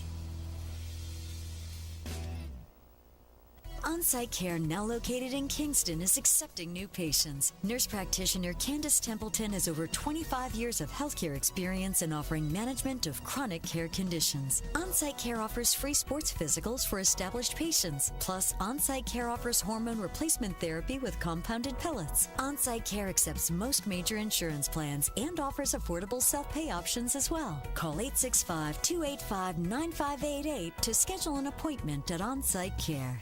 A college degree can't be earned in just one day, but can be achieved by doing our best together, just one day at a time. From getting a great start with your Roan State Success Coach, to learning together in the classroom, accessing free tutoring in the Learning Center, and working one-on-one with your instructors. Together, we succeed, one day at a time. Oh, and free tuition helps. So apply at roanstate.edu now, and let's succeed together. Welcome back to the Free Motor Clinic Friday Night Scoreboard. And we're going to continue to talk a little UT football. Coach, what did you pick that score to be last week? What did we say? I don't even remember what we said. I picked Tennessee to lose 42-38. 42-38. I didn't know if it'd be a high-scoring football game. I really didn't think it'd be a high-scoring football game. I didn't think we could stop. I didn't think either team could stop each other, but They did. Was there a defense touchdown scored by Alabama? Yes. Yeah, on that fumble. I thought the fumble did us. I thought the fumble had did Tennessee in. I thought that's the end. That's the end right there. Pass interference. Yeah. Was a big call. It was a big call. Yeah. It was. Both of them. Yeah. Both. Yeah, the one they caught on Tennessee that where the guy, a great play by the offensive receiver to drag the defensive back. I seen a guy do that in basketball where you get a guy jersey and pull him down and you fall down and you get a charge. That's basically what he did. He pulled the guy down in front of him and got the defensive pass interference. But both those were big calls. Big calls. Yeah. A lot of things went Tennessee's way to win that football game. What you think about, David made a good point. When that fumble, it was everybody thought, here we go again. This is, we found a way to lose. Here we go again. So, what a way of just, Coach Heupel calls it, reset. He uses that word a lot, to reset. They came back to the sideline and the reset. I call it mental toughness. Just to come back and put that play behind you and go back out and make play after play after play and get yourself back in the ball game. So that was that was impressive to at that point in the ball game where you've led the whole ball game and you have a just bonehead, turnover, and it's such an easy score for Alabama. You wonder. But man, to me that was the most impressive thing of the game, the way they came back after that turnover. If Tennessee had a defense, they might have a legit shot against Georgia if they had a defense. They just don't have a defense. There's just no defense out there. I think defense is so hard to play right now in college football and pro football. I think being a defensive back might be the hardest thing in the sport right now. The type football that's being played right now, especially on the college side, is really hard to play. If you've got some good defensive backs, you're right. I think it's advantage whoever that has those players. There's not many of them out here. Well, did you hear you go back to two specific examples to your point. So did you hear the explanation that Nick Saban gave of the last second play against Texas A&M? He broke it down. I saw it on social media. We talked about last Friday night. Yeah. You know, we changed leverage here. You know, we had inside leverage here. We went to outside leverage here. We moved those linebackers out. You know, this guy, he broke it down, and you're thinking, wow. You know, that's impressive. There's a guy, you know, it's pretty smart. Yeah. Likewise, he said this week, you know, talking about how offenses are hard to cover. He said Tennessee lined up in you know, what was the I formation goal line. He said, we know what to do. We hadn't seen that. You know? He said because they had two wide receivers all the way. You know, they're all the way to the sideline and in the I formation. Yeah, so we saw an I formation. He said, we didn't know how to defend that. So I think Jonathan had a good point. It is, you know, what they're doing today and what makes what UT is doing, and he talked about this, is, you know, everybody talks about attacking vertically, but you see what UT is doing. They are putting guys, you know, literally on the sideline. They're outside the numbers. So you know, and to do that, people have done that because that's such a long throw. But you're stretching the defense horizontally, which then it opens that vertical action up. So it's I'm like you. I wouldn't want to be a defensive back coach because, man, you're going to be frustrated. And Alabama for years has had the best defensive backs. Yeah. Well, I wonder if they just don't, you know, teach them to, you know, Kevin O'Neal, when he was at Tennessee, his defensive philosophy is we're going to foul you so much they quit calling it. And he would tell you that. Of course, he would his language was pretty colorful in there too. You know, he be 3 or 4 F-bombs in there, but that was his philosophy. We're just going to foul you so much they're going to we're going to quit calling it. And I think, you know, you look at Alabama defensively, I think those defensive backs have that same philosophy. We're gonna just, you know, lay on you, and they're gonna get tired. They're not gonna call them on. That's possible. We talked a little bit about break, and I'll ask both of y'all this: do you think there's a chance that Hendon Hooker can win the Heisman if they go 11-1? Well, I told you no, I don't think so, but I guess anything's possible, Cox. Well, I said. So you think the record of those two teams will determine who wins that? Probably. You know, I thought for Hooker to win it, he's the only way he gets in the conversation is they've got to beat either Alabama or Georgia. I said if you're not going to win, he can have incredible stats, but if you cannot do that now, he's proven he had an incredible game against Alabama. I don't think now he doesn't have to beat Georgia, but if he goes to Georgia and he has a Bryce Young type of game, I think so. I agree. I think it's crazy. And I didn't realize this the other day when they were talking about it on TV. He's 24 years old. Yeah, he's an old man. Yeah, he's old. Yeah, that's that COVID. So, Bryce Young's 20, and Hendon Hooker's 24. Yeah. Well, if he goes to Georgia and wins, then Tennessee goes 12-0. Yeah. And he wins the Heisman, and they go play Alabama, and they're in the playoffs. I was in my second year coaching at full at 24. Think about that. He is 24 years old. So, am I hearing you right? You think if Tennessee went to the SEC championship and it was Alabama, you think Tennessee can beat Alabama again? No, but I think they'll make the playoffs. I think whoever wins the Georgia-Alabama or whoever wins the Georgia-Tennessee game will automatically be in the playoffs. Automatically, you think that'll happen? Yeah, and I think the loser is out if Alabama wins the SEC. So if Tennessee loses that game and Alabama wins the SEC, then the SEC will get 2 teams in, and it would be the loser and the winner of the SEC. Everybody's saying Tennessee's in if that happens, if that scenario happens. I don't know that you're not right. I don't think there's any way. I think the Big Ten to get a team, and then who else? Clemson, if they're undefeated? Clemson has a possibility. You've got UCLA still undefeated. Still undefeated. Play Oregon this week. Big game for them. So, I mean, I think now, here's a scenario I would say to you. With that being said, we don't. If Alabama beats Georgia, Tennessee doesn't get in. If Alabama in the SEC championship walks the dog on Georgia, Tennessee gets in. I don't think it's just a fact of. I mean, if they give just a beatdown of Georgia, I don't think, even though Georgia would be 11-1, I don't think you could beat a Georgia that got beat down over a Tennessee team who would probably jump them in the rankings with a beatdown. Now, if it's a close game, I think you're right. Does Alabama still have Ole Miss? Yes. Do they play Ole Miss? Yes. Does Ole Miss have a chance to beat Alabama? I don't know. I was reading this thing. Ole Miss and Michigan have two of the worst strength of schedules in college football, and they're both ranked in the top 8. Is that right? 7? Yeah, they're in the top 10. Yeah. Michigan, by the end of the year, will have the worst strength of schedule of anyone in the Big Ten.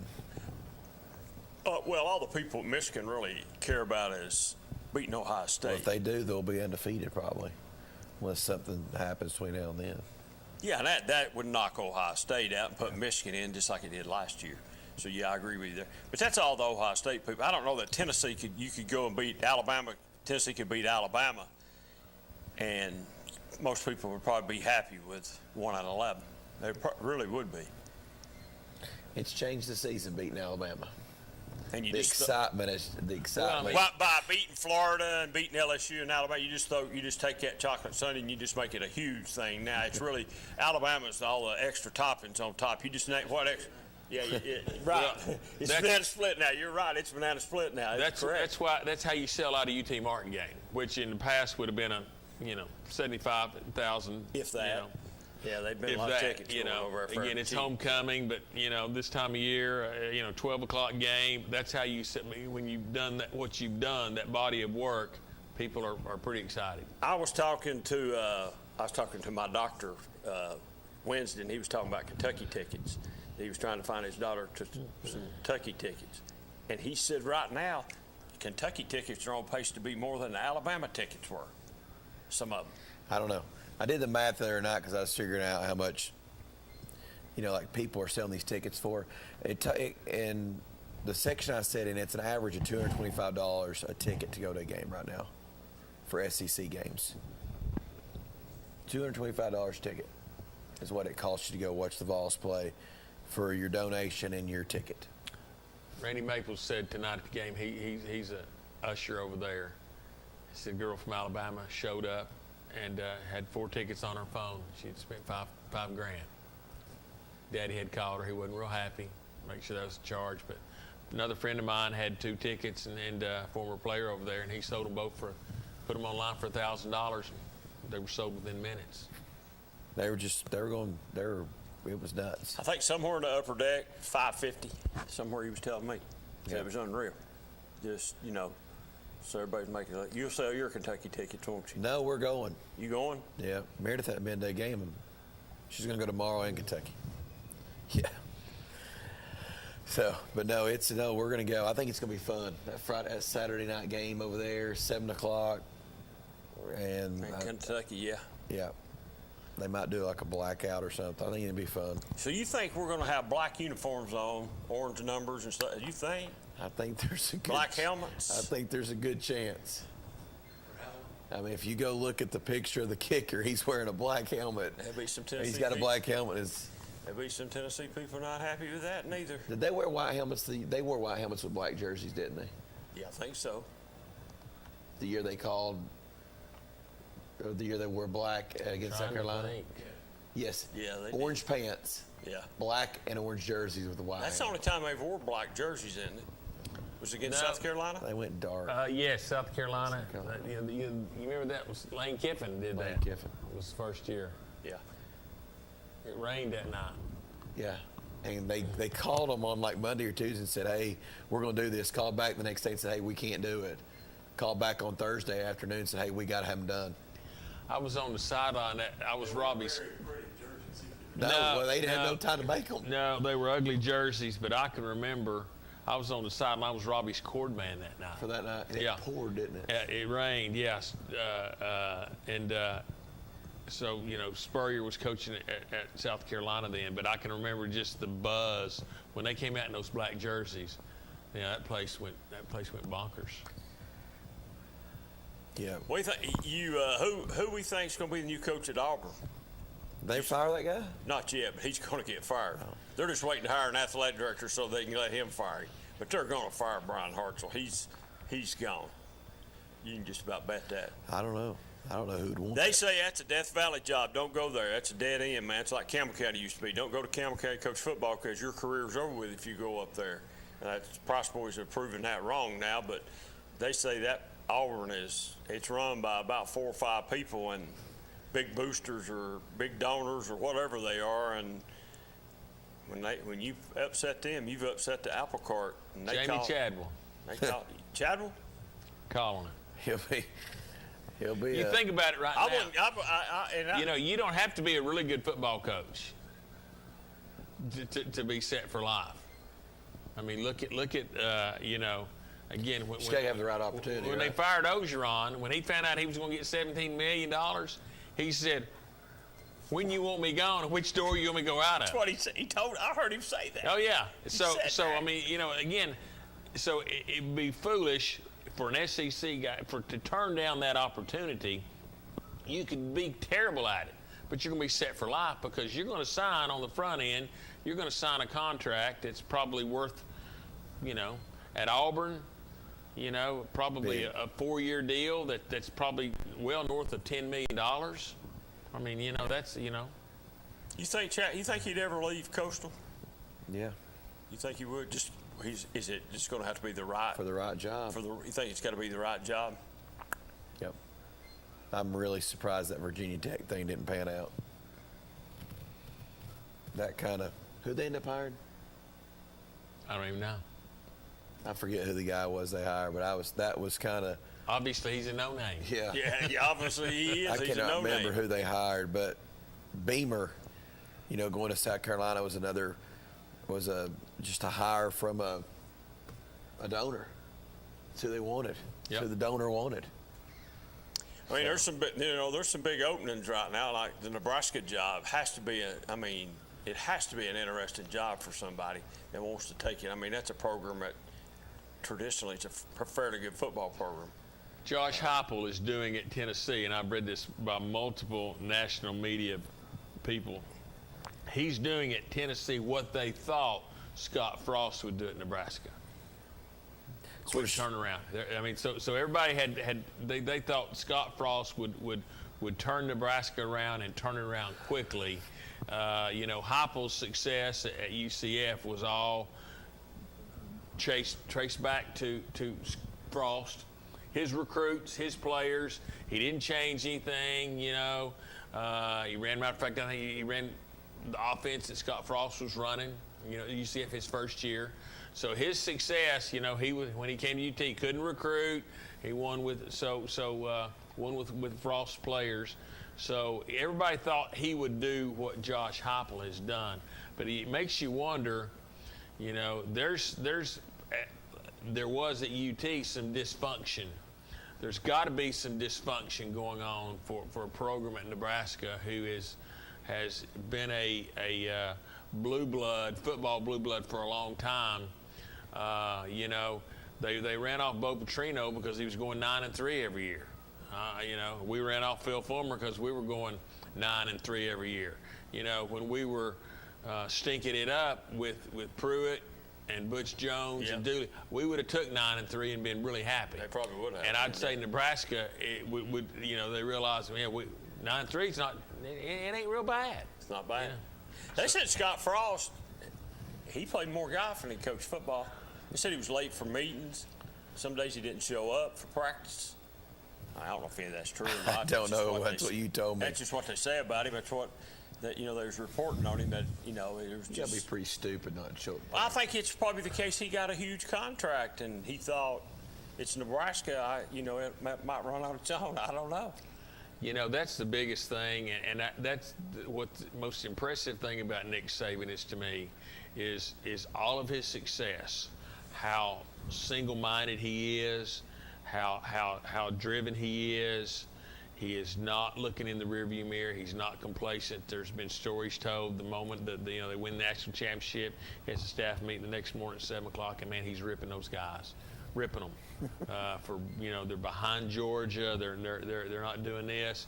He is. Saw a clip on him, and he's a guy, and he said, "Coach, do you ever get tired? You've done this a long time, man. You ever get tired? Are you tired?" He said, "Tired of what? Winning?"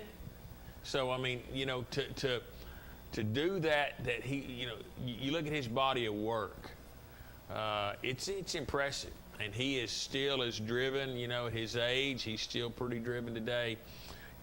Complacency is a killer in sports from an athletic standpoint. Players sign big contracts. They don't, when that contract's up, man, they're getting after it pretty good. They sign that big contract. You see performance often, dive down, and until you see it with coaches. But I think that's, you got to, you got to look through the front windshield. You can't be looking in the rear view. I personally don't think Scott Frost thought he'd ever get fired from Nebraska. I think he thought because he, just because who he was there and everything, he never would get fired. But it bit him in the quiche. You're talking about that. Roy McIlroy said yesterday, getting to number one in the world was not the hardest thing he's ever done. Staying number one in the world is the hardest thing he's ever done. Oh, yeah. He said, because then everybody's chasing you. Yeah. And you work so hard to get there, and then all of a sudden everything in your life changes. And when Saban won a couple of titles, everything down there changed. But he didn't change. Winning isn't hard, but sustainable success is hard. I mean, that's hard. That's the hardest thing that we've done, and what I'm most proud of our time at Fulton is just being good year in, year out. Winning in itself is not real hard, but now you look at successful coaches and you see what they've done. That's impressive. I always said the most impressive thing I've seen in high school is when Maryville won 70-something games in a row. When George Quarles was there.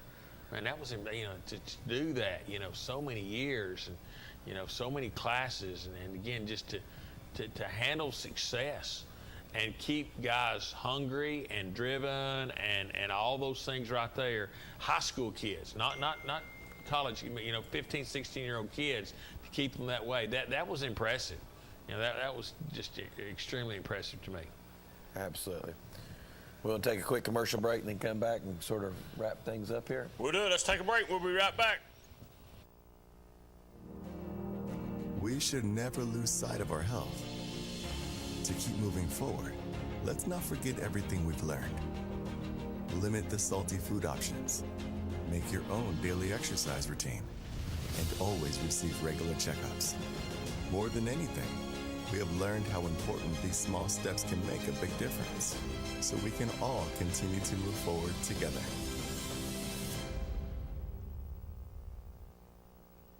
I am a Simplicity dealer. This business is my life, my career. If you need a new mower, I'll help you choose the model that will make your property look its very best, and even let you take a test drive. When it does need service, you can rely on my factory service training and genuine parts. Because I don't just sell products, I build relationships. I am a Simplicity dealer. SL Bowman & Sons, 524 North Front Street in Rockwood. Your grandmother's fine china, those trendy sneakers, your collection of hand-carved duck decoys. Auto Owners protects your home. Because, well, somebody should. That's simple human sense. Ask Griffin Insurance Agency in Kingston if auto owners make sense for you. Oh, now you do your job. On-Site Care, now located in Kingston, is accepting new patients. Nurse practitioner Candace Templeton has over 25 years of healthcare experience in offering management of chronic care conditions. On-Site Care offers free sports physicals for established patients. Plus, On-Site Care offers hormone replacement therapy with compounded pellets. On-Site Care accepts most major insurance plans and offers affordable self-pay options as well. Call 865-285-9588 to schedule an appointment at On-Site Care. college degree can't be earned in just one day, but can be achieved by doing our best together, just one day at a time. From getting a great start with your Rhone State Success Coach to learning together in the classroom, accessing free tutoring in the Learning Center, and working one-on-one with your instructors. Together, we succeed, one day at a time.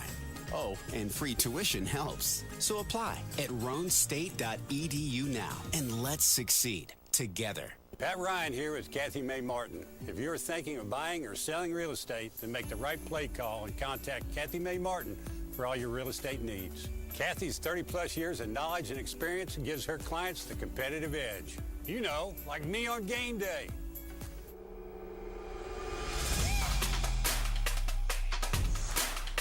Kick is up and it's good. Kathy May Martin for all your real estate needs. Evans Mortuary has been serving the needs of families in and around Roane County since 1976. As established members of our hometown community, we understand the security of dealing with people you know you can trust. We build our reputation on this trust. The Evans family appreciates the confidence the community has expressed in us over the years and will constantly strive to earn that favor. Evans Mortuary, 805 North Gateway.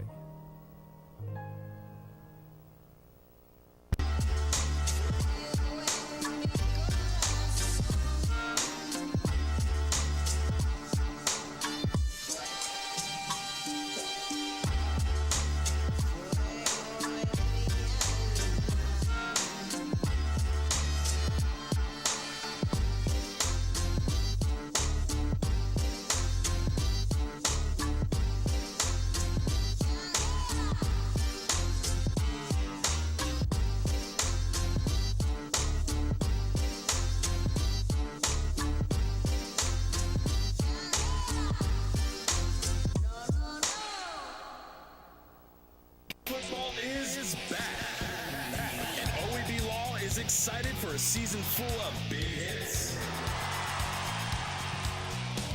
perfect plays, and those nail-biting near misses. If you've been injured, OEB Law will come to your defense and tackle any obstacles blocking you from scoring a full and fair settlement. Call OEB Law 865-546-1111 and turn your red into a check. 1952. That's the year Hammers opened the first store in East Tennessee. Now there are 5 stores and there's always something new. Like in Hammers' popular ladies boutique department, you'll find the lowest price possible on new arrivals every week. Find similar deals in the men's department and the expanded rug department. Plus, special purchases always offer surprise savings. You never know what you'll find next at Hammers.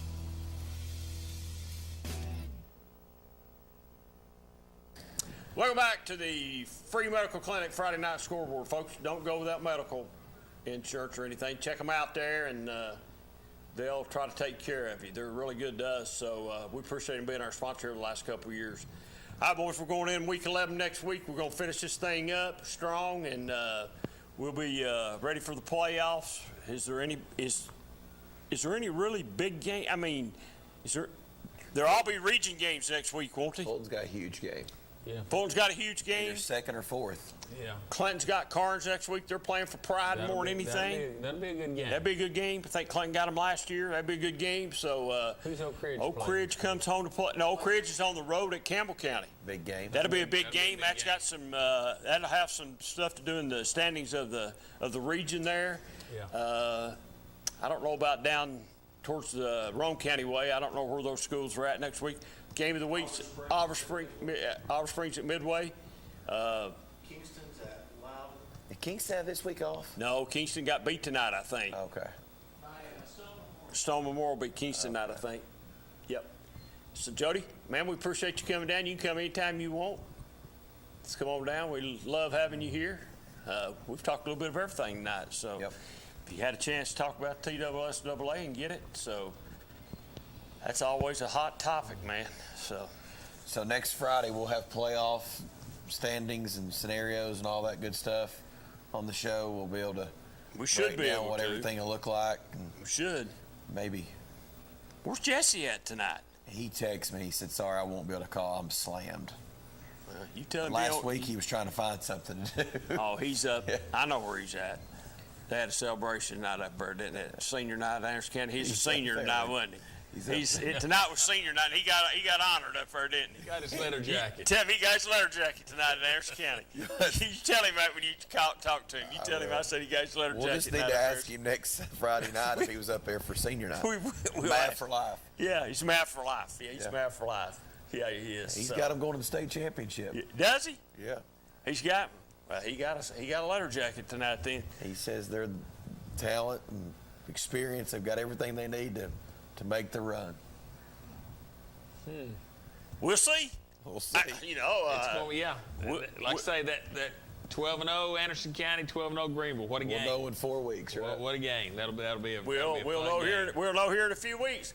All right, folks, catch us right back here next Friday night, right after Brad Nibbs' game. It's Oliver Springs and Midway. I believe it's at Midway. It's at Midway. Catch us right after that game next Friday night, and me and Cox we'll take you into the playoffs. You might not like what we have to say, but we'll take you there. So join us next Friday night here on the Free Medical Clinic Friday Night Scoreboard, and pull on the Vols tomorrow. We'll see you next week. Football is back, and OAB Law is excited for a season full of big hits and those nail-biting near misses. If you've been injured, OAB Law will come to your defense. Call OAB Law and turn your rep into a check. 1952. That's the year Hammers opened the first store in East Tennessee. Now there are 5 stores, and there's always something new. Like in Hammers' popular ladies' boutique department, you'll find the lowest price possible on new arrivals every week. Find similar deals in the men's department and the expanded rug department. Plus, special purchases always offer surprise savings. You never know what you'll find next at Hammers.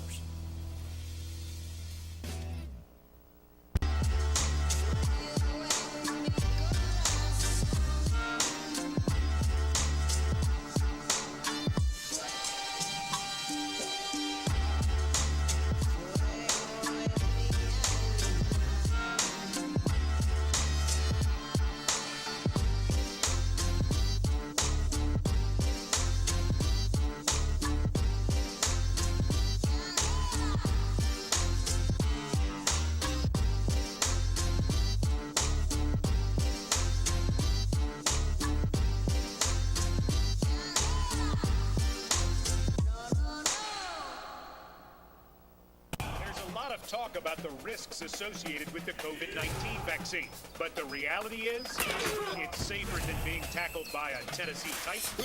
Give it a shot. Find a free vaccine appointment today at covid19.tn.gov.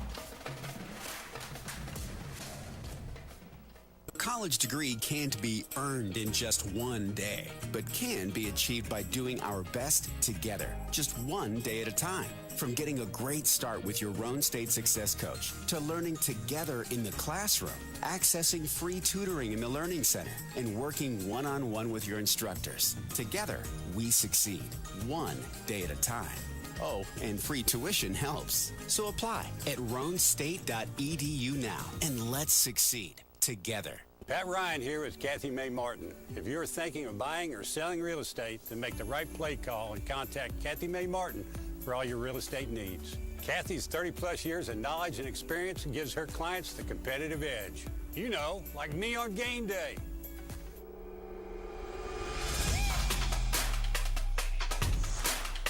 Kick is up and it's good. Kathy May Martin for all your real estate needs. Beautiful yards make a statement. And beautiful yards come from Simplicity Mowers. Their exclusive free-floating mower decks with full-width rollers track the contours of your yard for a perfect cut. So visit your neighborhood Simplicity dealer today and start the conversation about your lawn. Simplicity, the way to a beautiful lawn.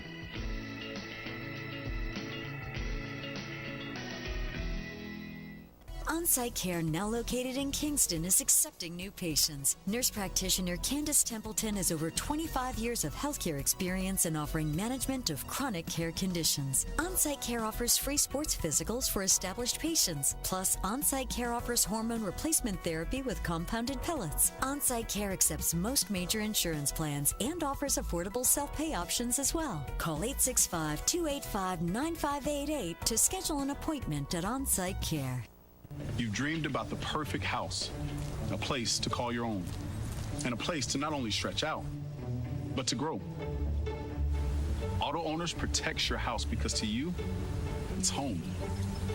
That's simple human sense. Ask Griffin Insurance Agency in Kingston if auto owners make sense for you. Happy to help, man. I was just over there talking to myself anyway. Evans Mortuary has been serving the needs of families in and around Roane County since 1976. As established members of our hometown community, we understand the security of dealing with people you know you can trust. We build our reputation on this trust.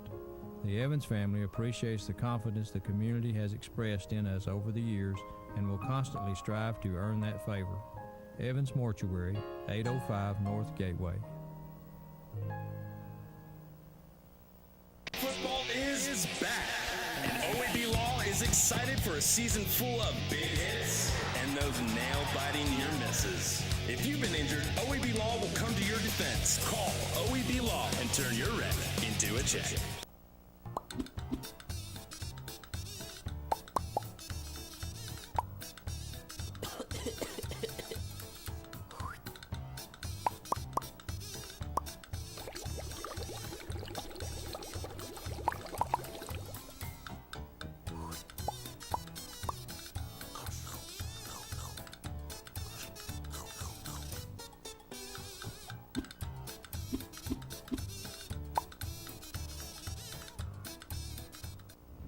You call your agent with a simple question, only to get sent to voicemail again. We pick up the phone. Did you get this? Hello, this is Sam. How can I help you? Like I said, we pick up the phone because it's ringing. That's simple human sense. Ask Griffin Insurance Agency in Kingston if auto owners make sense for you. Hello, this is Sam. Evans Mortuary has been serving the needs of families in and around Roane County since 1976. As established members of our hometown community, we understand the security of dealing with people you know you can trust. We build our reputation on this trust. The Evans family appreciates the confidence the community has expressed in us over the years and will constantly strive to earn that favor. Evans Mortuary, 805 North Gateway. Make this spring all about enjoying the experience. When you ride on your new Ferris commercial mower featuring patented suspension technology, you'll have more than freshly manicured grass. You'll experience productivity and comfort like never before. And because you won't be slowing down for those rough spots, you'll mow more lawn in less time. Ferris, experience suspension. Your local Ferris dealer is SL Bowman & Sons, 524 North Front Street in Rockwood. Call 865-354-0600.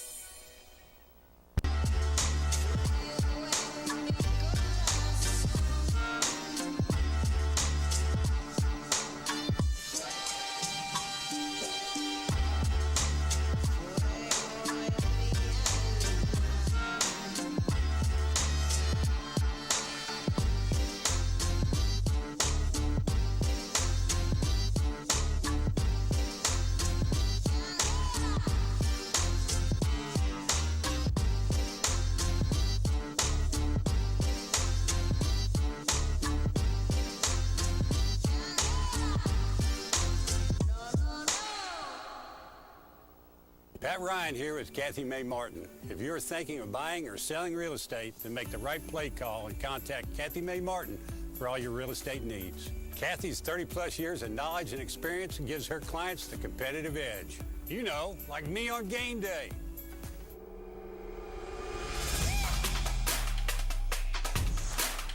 Kick is up and it's good. Kathy Mae Martin for all your real estate needs. 1952. That's the year Hammers opened the first store in East Tennessee. Now there are 5 stores, and there's always something new. Like in Hammers' popular ladies' boutique department, you'll find the lowest price possible on new arrivals every week. Find similar deals in the men's department and the expanded rug department. Plus, special purchases always offer surprise savings. You never know what you'll find next at Hammers. On-Site Care, now located in Kingston, is accepting new patients. Nurse practitioner Candace Templeton has over 25 years of healthcare experience in offering management of chronic care conditions. On-Site Care offers free sports physicals for established patients. Plus, On-Site Care offers hormone replacement therapy with compounded pellets. On-Site Care accepts most major insurance plans and offers affordable self-pay options as well. Call 865-285-9588 to schedule an appointment at On-Site Care. A college degree can't be earned in just one day, but can be achieved by doing our best together, just one day at a time. From getting a great start with your Roan State Success Coach to learning together in the classroom, accessing free tutoring in the Learning Center, and working one-on-one with your instructors. Together, we succeed, one day at a time. Oh, and free tuition helps. So apply at roanstate.edu now, and let's succeed together.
We are the Clinton High School cheerleaders here at ORUD, warming up for tonight's big game. Ready? G-O, go, Dragons go! G-O, go, Dragons go!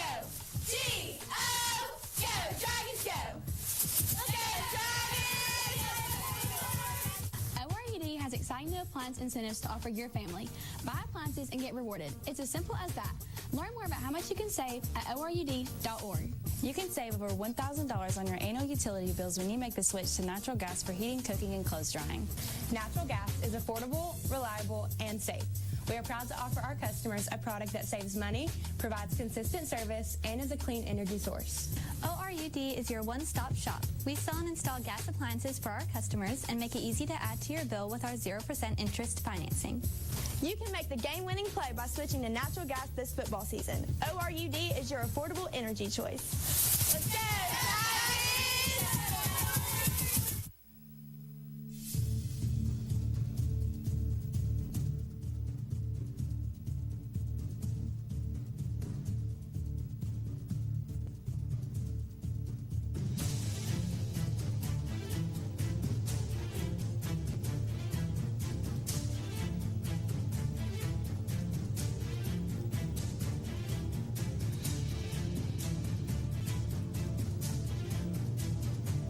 Time in 2007, 19-16. How about a 1979 game that took 5 overtimes before the Bobcats finally came out on top, 20-14? Or just 6 years earlier in 1973 when Coalfield got the overtime nod, 6-0. There have also been some blowouts. In fact, the last 2 seasons have seen the Yellow Jackets outscore their neighbors by a total of 70-6. There's a reason to pay attention this year, though. Coalfield comes into this game sporting a 7-1 record with the lone loss coming at the hands of Gordonsville. After beginning the season 0-4, first-year head coach Tyler Harper has Oliver Springs on a 4-game winning streak and playing for a regular season title tonight in the region. Both teams are undefeated, but only one will be able to say that after tonight, and we'll find out who that is on our OEB Law Game of the Week. Day or night, 24/7, someone will be there to answer and give you a free consultation and get to work on your case immediately. Call 865-546-1111 or visit that website, reckontoacheck.com. Find everything you need. That's OEB Law. I'm Aaron Harvey, and I am once again joined by my farming football fanatic friend, Coach James Hoot Gibson. And we welcome you into tonight's Elaine Walden of East Tennessee Properties pregame show. Elaine is about to hit $8 million in sales just this year, all by herself. Yeah, she serves the residential land and commercial for buyers and sellers from the Cumberland Plateau over to the Smokies and the state line to state line, Chattanooga to Winfield. She has a 5-star review on Zillow. She's top 5 in sales for the company. She's number 3 last month. She's set to be the top producer this month. She closes. She is good at what she does. If you are in the market, if you're not happy with your current situation, you need to give Elaine Walden a phone call at 423-619-6748. Yeah, there you go. You heard it from him. You know, it's a classic matchup tonight with a lot on the line. You can't ask for more than that. No, you definitely can. This is normally a great rivalry that has a lot of history and big hits. Yeah, so they've not played as many times as some of these other schools with rivalries and histories, but you know what? They hate each other, and when they get on the field, you see it. There's a lot of passion in it. They respect each other, and it's always a fun game to watch. It really is, and like we stated to earlier, it's always provided a lot of excitement, a lot of big hits, big plays. So I'm expecting a big game here tonight. That's James Gibson. I'm Aaron Harvey. We've got to tell you about a couple things going on around the area tonight, and we'll also preview this game as well. But first, we're going to take a break. You're tuned in to the OEB Law Game of the Week. Football is back, and OEB Law is excited for a season full of big hits and those nail-biting near misses. If you've been injured, OEB Law will come to your defense. Call OEB Law and turn your red into a check.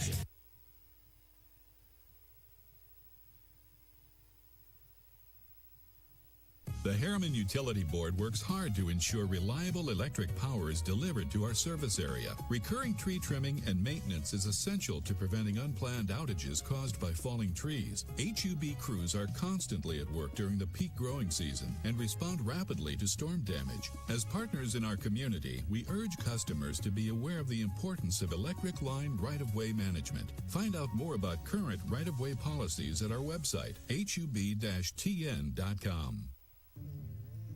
Your grandmother's fine china, those trendy sneakers, Your collection of hand-carved duck decoys?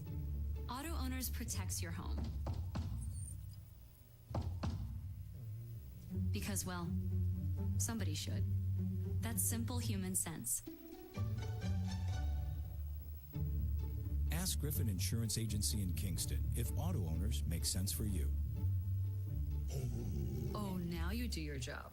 Pat Ryan here with Kathy May Martin. If you're thinking of buying or selling real estate, then make the right play call and contact Kathy May Martin for all your real estate needs. Kathy's 30-plus years of knowledge and experience gives her clients the competitive edge. You know, like me on game day.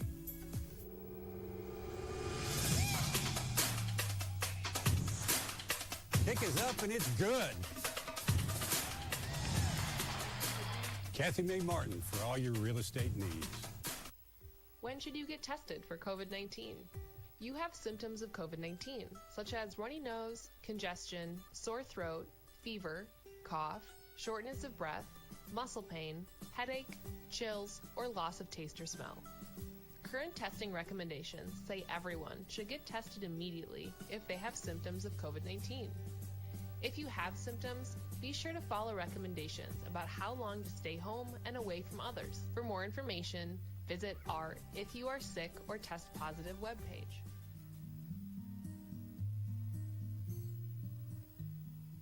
$1952.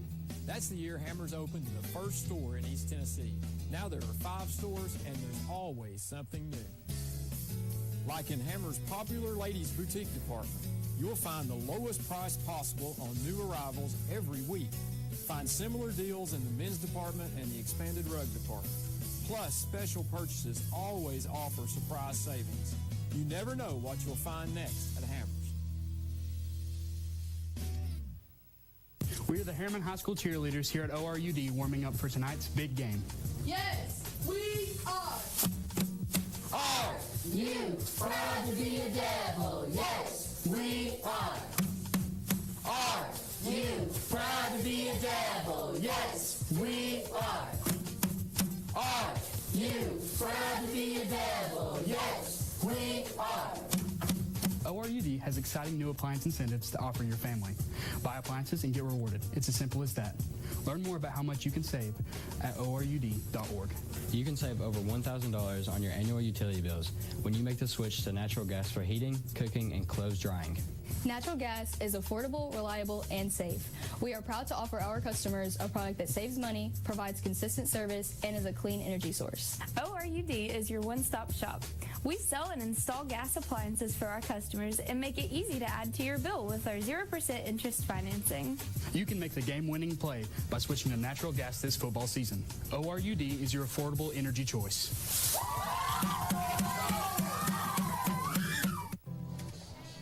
And welcome back into your OAB Law Game of the Week, and welcome in again to the Elaine Walden of East Tennessee Properties pregame show. We've told you about Elaine all season long, and now we've got some updated numbers to give you, and she's about to hit $8 million in sales just for this year alone, and you're not going to make that many sales if you're not good at your job, and that's what Elaine is. She's good at her job. She will make you happy when she helps you buy a house, and she'll make you happy if she helps you sell a house.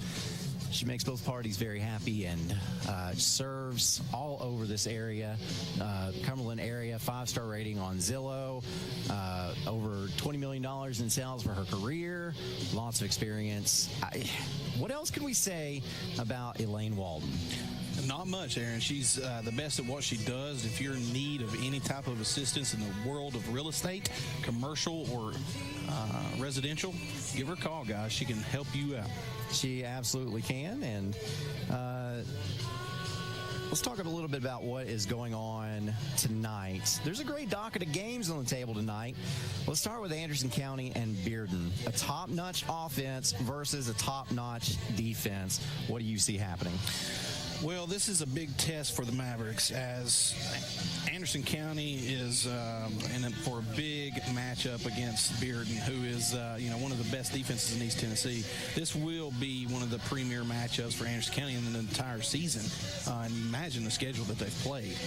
So it's a good opportunity against a really good opponent to get better and help them in the playoffs. Well, I heard, I was watching the Friday Night Scoreboard show, and one thing I heard them talking about is this is something that will help Anderson County moving forward when they do get to the Greenvilles of the world, because that's what Greenville hangs their hat on. They have a great defense. So for Anderson County to be able to see a Bearden defense, it will, win or lose, it will help them in the playoffs. Yeah, it definitely will. It takes, you get an opportunity to experiment a little bit and get some stuff on film against really a superior size school. So it's a good opportunity for Anderson County. A lot of talk about Maryville this season, and rightfully so. The Rebels have 2 regular season losses, and they haven't even played the best team on their schedule yet. But behold, the time is nigh. Another Rebels team has opened its doors. West in Maryville is already underway. I think I know what you're going to say, but I'll go ahead and let you say it.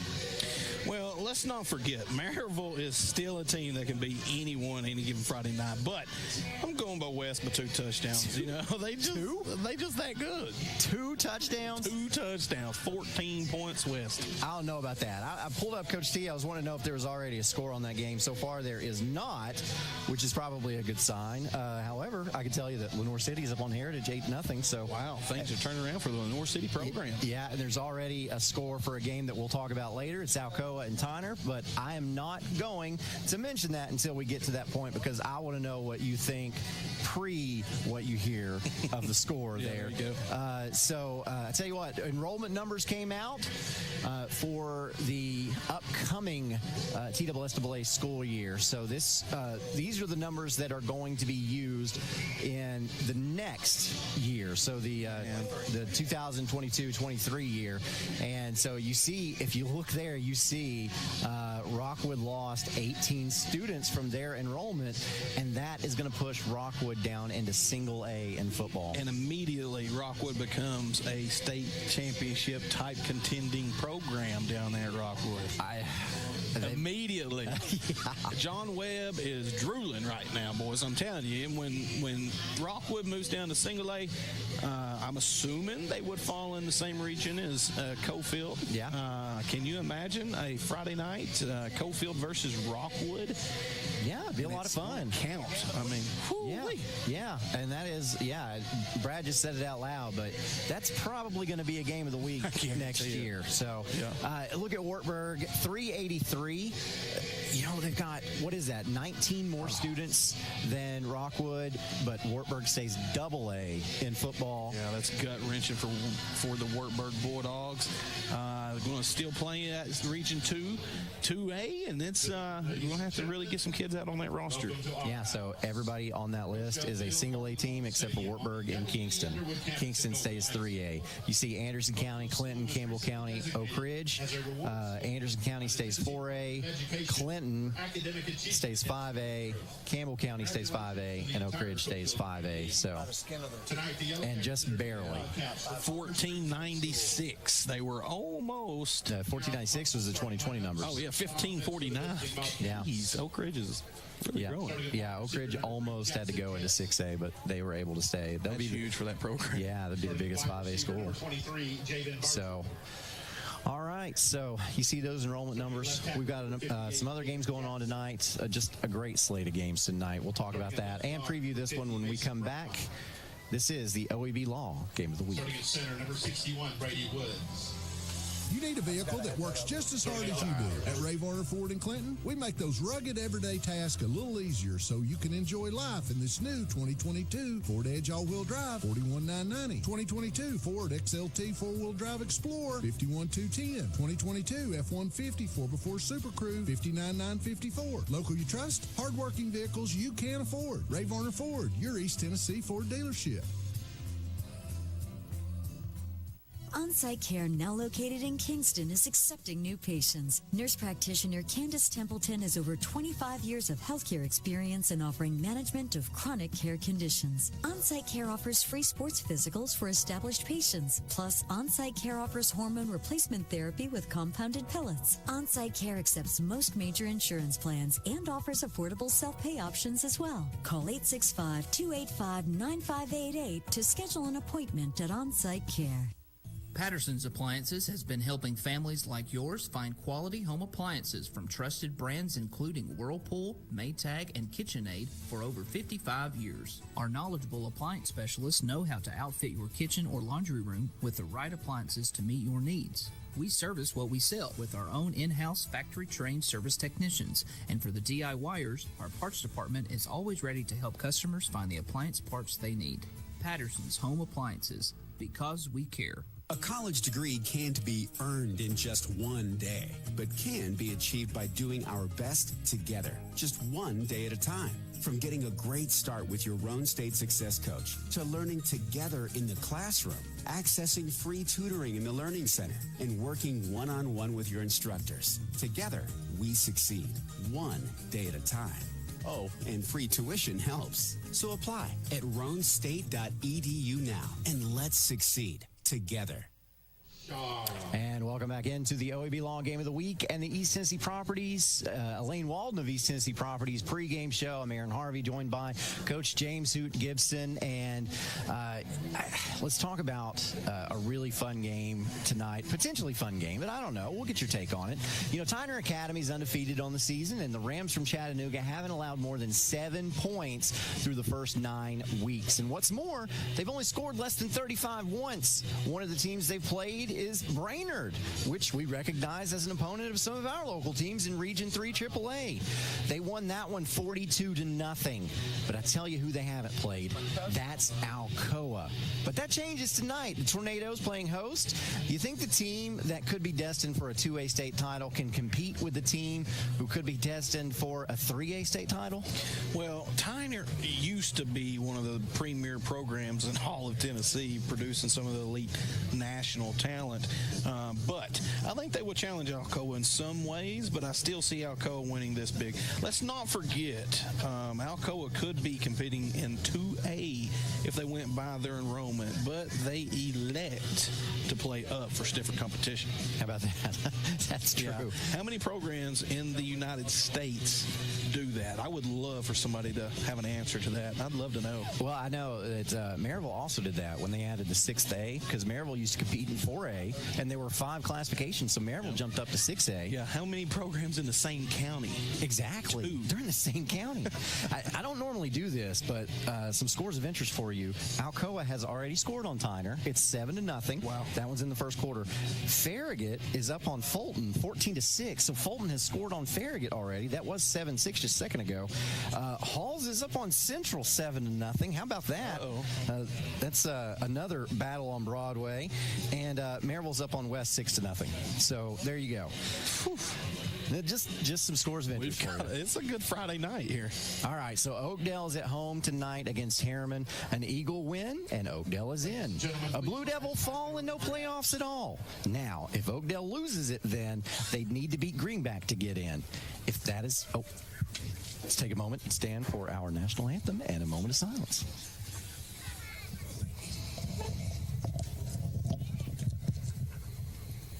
On October 12th, we lost a fine official, a man of integrity, a decorated veteran, and man of God in the passing of Joe Weaver. A Clinton native, Joe was a retired lieutenant colonel from the United States Army Special Operations Forces. During his military tenure, his deployments included tours supporting Operation Desert Storm in Saudi Arabia, Operation Joint Endeavor in Bosnia, and Operation Enduring Freedom in Iraq. For his actions during Operation Enduring Freedom, Joe received the Army Bronze Star.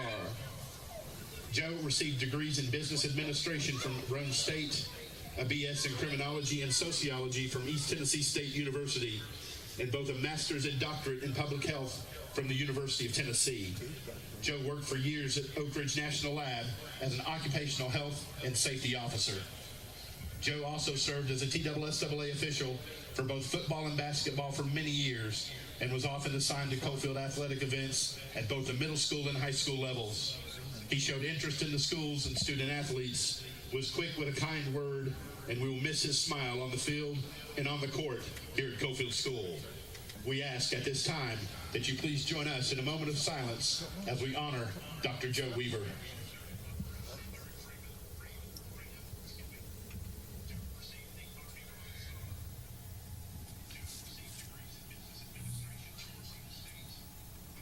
Thank you.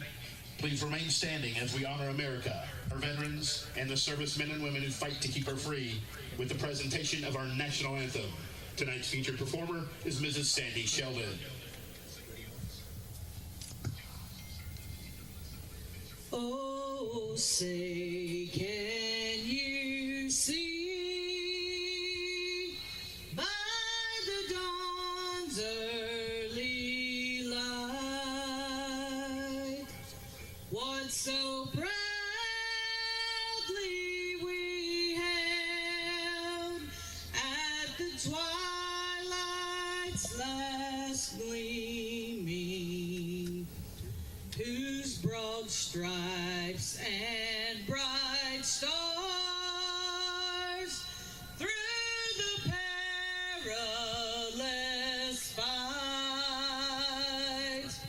o'er the ramparts we watched were so gallantly streaming. And the rocket's red glare, the bombs bursting in air, gave proof through the night that our flag was still there. Oh, say does that star-spangled banner yet wave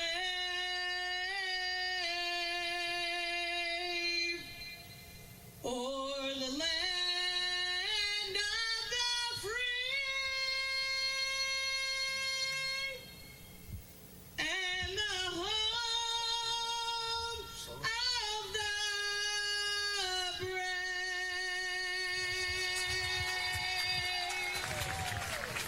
Beautiful. Beautiful. Man. A lot of emotions here pregame already. Talking about a fallen official that everyone respected, and then you go into that rendition of the national anthem. Wow, that's beautiful. The only complaint that I have is it interrupted my Susical moment. So let me try this again. Oakdale's at home tonight against Harriman, okay? An Eagle win, Oakdale is in. A Blue Devil fall, and no playoffs at all. Now, if Oakdale loses it, then they'd need to beat Greenback to get in. If that is the case, then there'd be a tie for third and fourth place. But we'll talk about that again next time because we'll know after tonight what's on the line. Sound good? Good. Now, who wins it? Man, listen, Harriman can knock anybody off at any given time because of their talent. But Oakdale, they are the walking wounded right now, so they're barely playing with enough to even play. With that being said, I'm still taking the J.R. Voles-led Oakdale Eagles tonight. How about that? So you see the region standings up there on the screen now. Coalfield, Oliver Springs, a game that we are getting ready to preview because that's where we are tonight, playing for a region championship. These two schools less than 5 miles apart from each other. It doesn't get any better than that. You know, when the season first started, Oliver Springs was breaking in a new coach and a new quarterback. And presumed starter Kane Gooch had been injured in the preseason. To say it got off to a rough start might be an understatement. The Bobcats took lumps. A 42-9 loss to Rockwood, a 38-6 loss to Kingston, a 41-7 loss to Gordonsville. But in week 4, a long trip to Oneida ended in a 13-10 near miss miss against the Indians, and the team has come alive. Since then, they've reeled off 4 straight victories and have done it with style, scoring at least 30 points in the last 3, but shutting out Greenback 21-0 to get the streak started. Not to mention, Gooch is back at quarterback now. Now that new coach, Tyler Harper, is looking like the Wizard of Oz. What do you think about this team? You know, they are extremely resilient and understood that the season is 10 games, and they had to play better than what they were, and they accepted their coach's challenge and went to work, and now we're seeing the results. Coalfield, meanwhile, is Coalfield. The Yellow Jackets were a game away from playing for a gold ball just one season ago, and it looks like they could be right back there in a few weeks. This team is talented, and Coach Benson Napier is in his 2nd season at the helm, and he's picking right up where the coaches before him left off. Tell me about Coalfield. You know, they're a very talented bunch of kids who, in my opinion, is led by one of the better coaches in our area in Napier. Look for this team to make a deep playoff run. Oliver Spring, they've relied on the running game for most of the season. That may change a little with Gooch back, but I wouldn't expect it to change too much. Coalfield is balanced on offense, racking up around 1,500 yards, both on the ground and through the air. I bet you're excited to see who can control the line of scrimmage tonight. Yeah, you bet, Jazz. Whoever wins in the trenches tonight will win this game. Can Oliver Springs get pressure in Coalfield's backfield, or will Coalfield's offensive line take control? Okay, so that being said, what are your keys to this game tonight? Oliver Springs must force some turnovers, and they have got to play great up front in the trenches. Coalfield must play clean football and have limited penalties, and I think they'll win this game. So you see the coin toss. Oliver Springs has won it. Let's see what they elect to do to start this football game. Oliver Springs wins the toss. They will take the football. So they'll put Coalfield's defense up to task to start this football game out. So this is exciting, and I can't wait to get this one underway. I want to tell everyone watching with us, thank you for joining us to the OAB Law Game of the Week. Thank you for joining us for the Elaine Walden of East Tennessee Properties pregame show. Give Elaine a call. She'll take care of you, as she has taken care of so many this year. Already about $8 million in sales just for the year of 2022 alone. 5-star reviews, guys. There hasn't been one negative review on the job that she's done, guys. You can't find that anywhere. I don't care where you go. And that makes sense. 100% success rate and like rate. So, guys,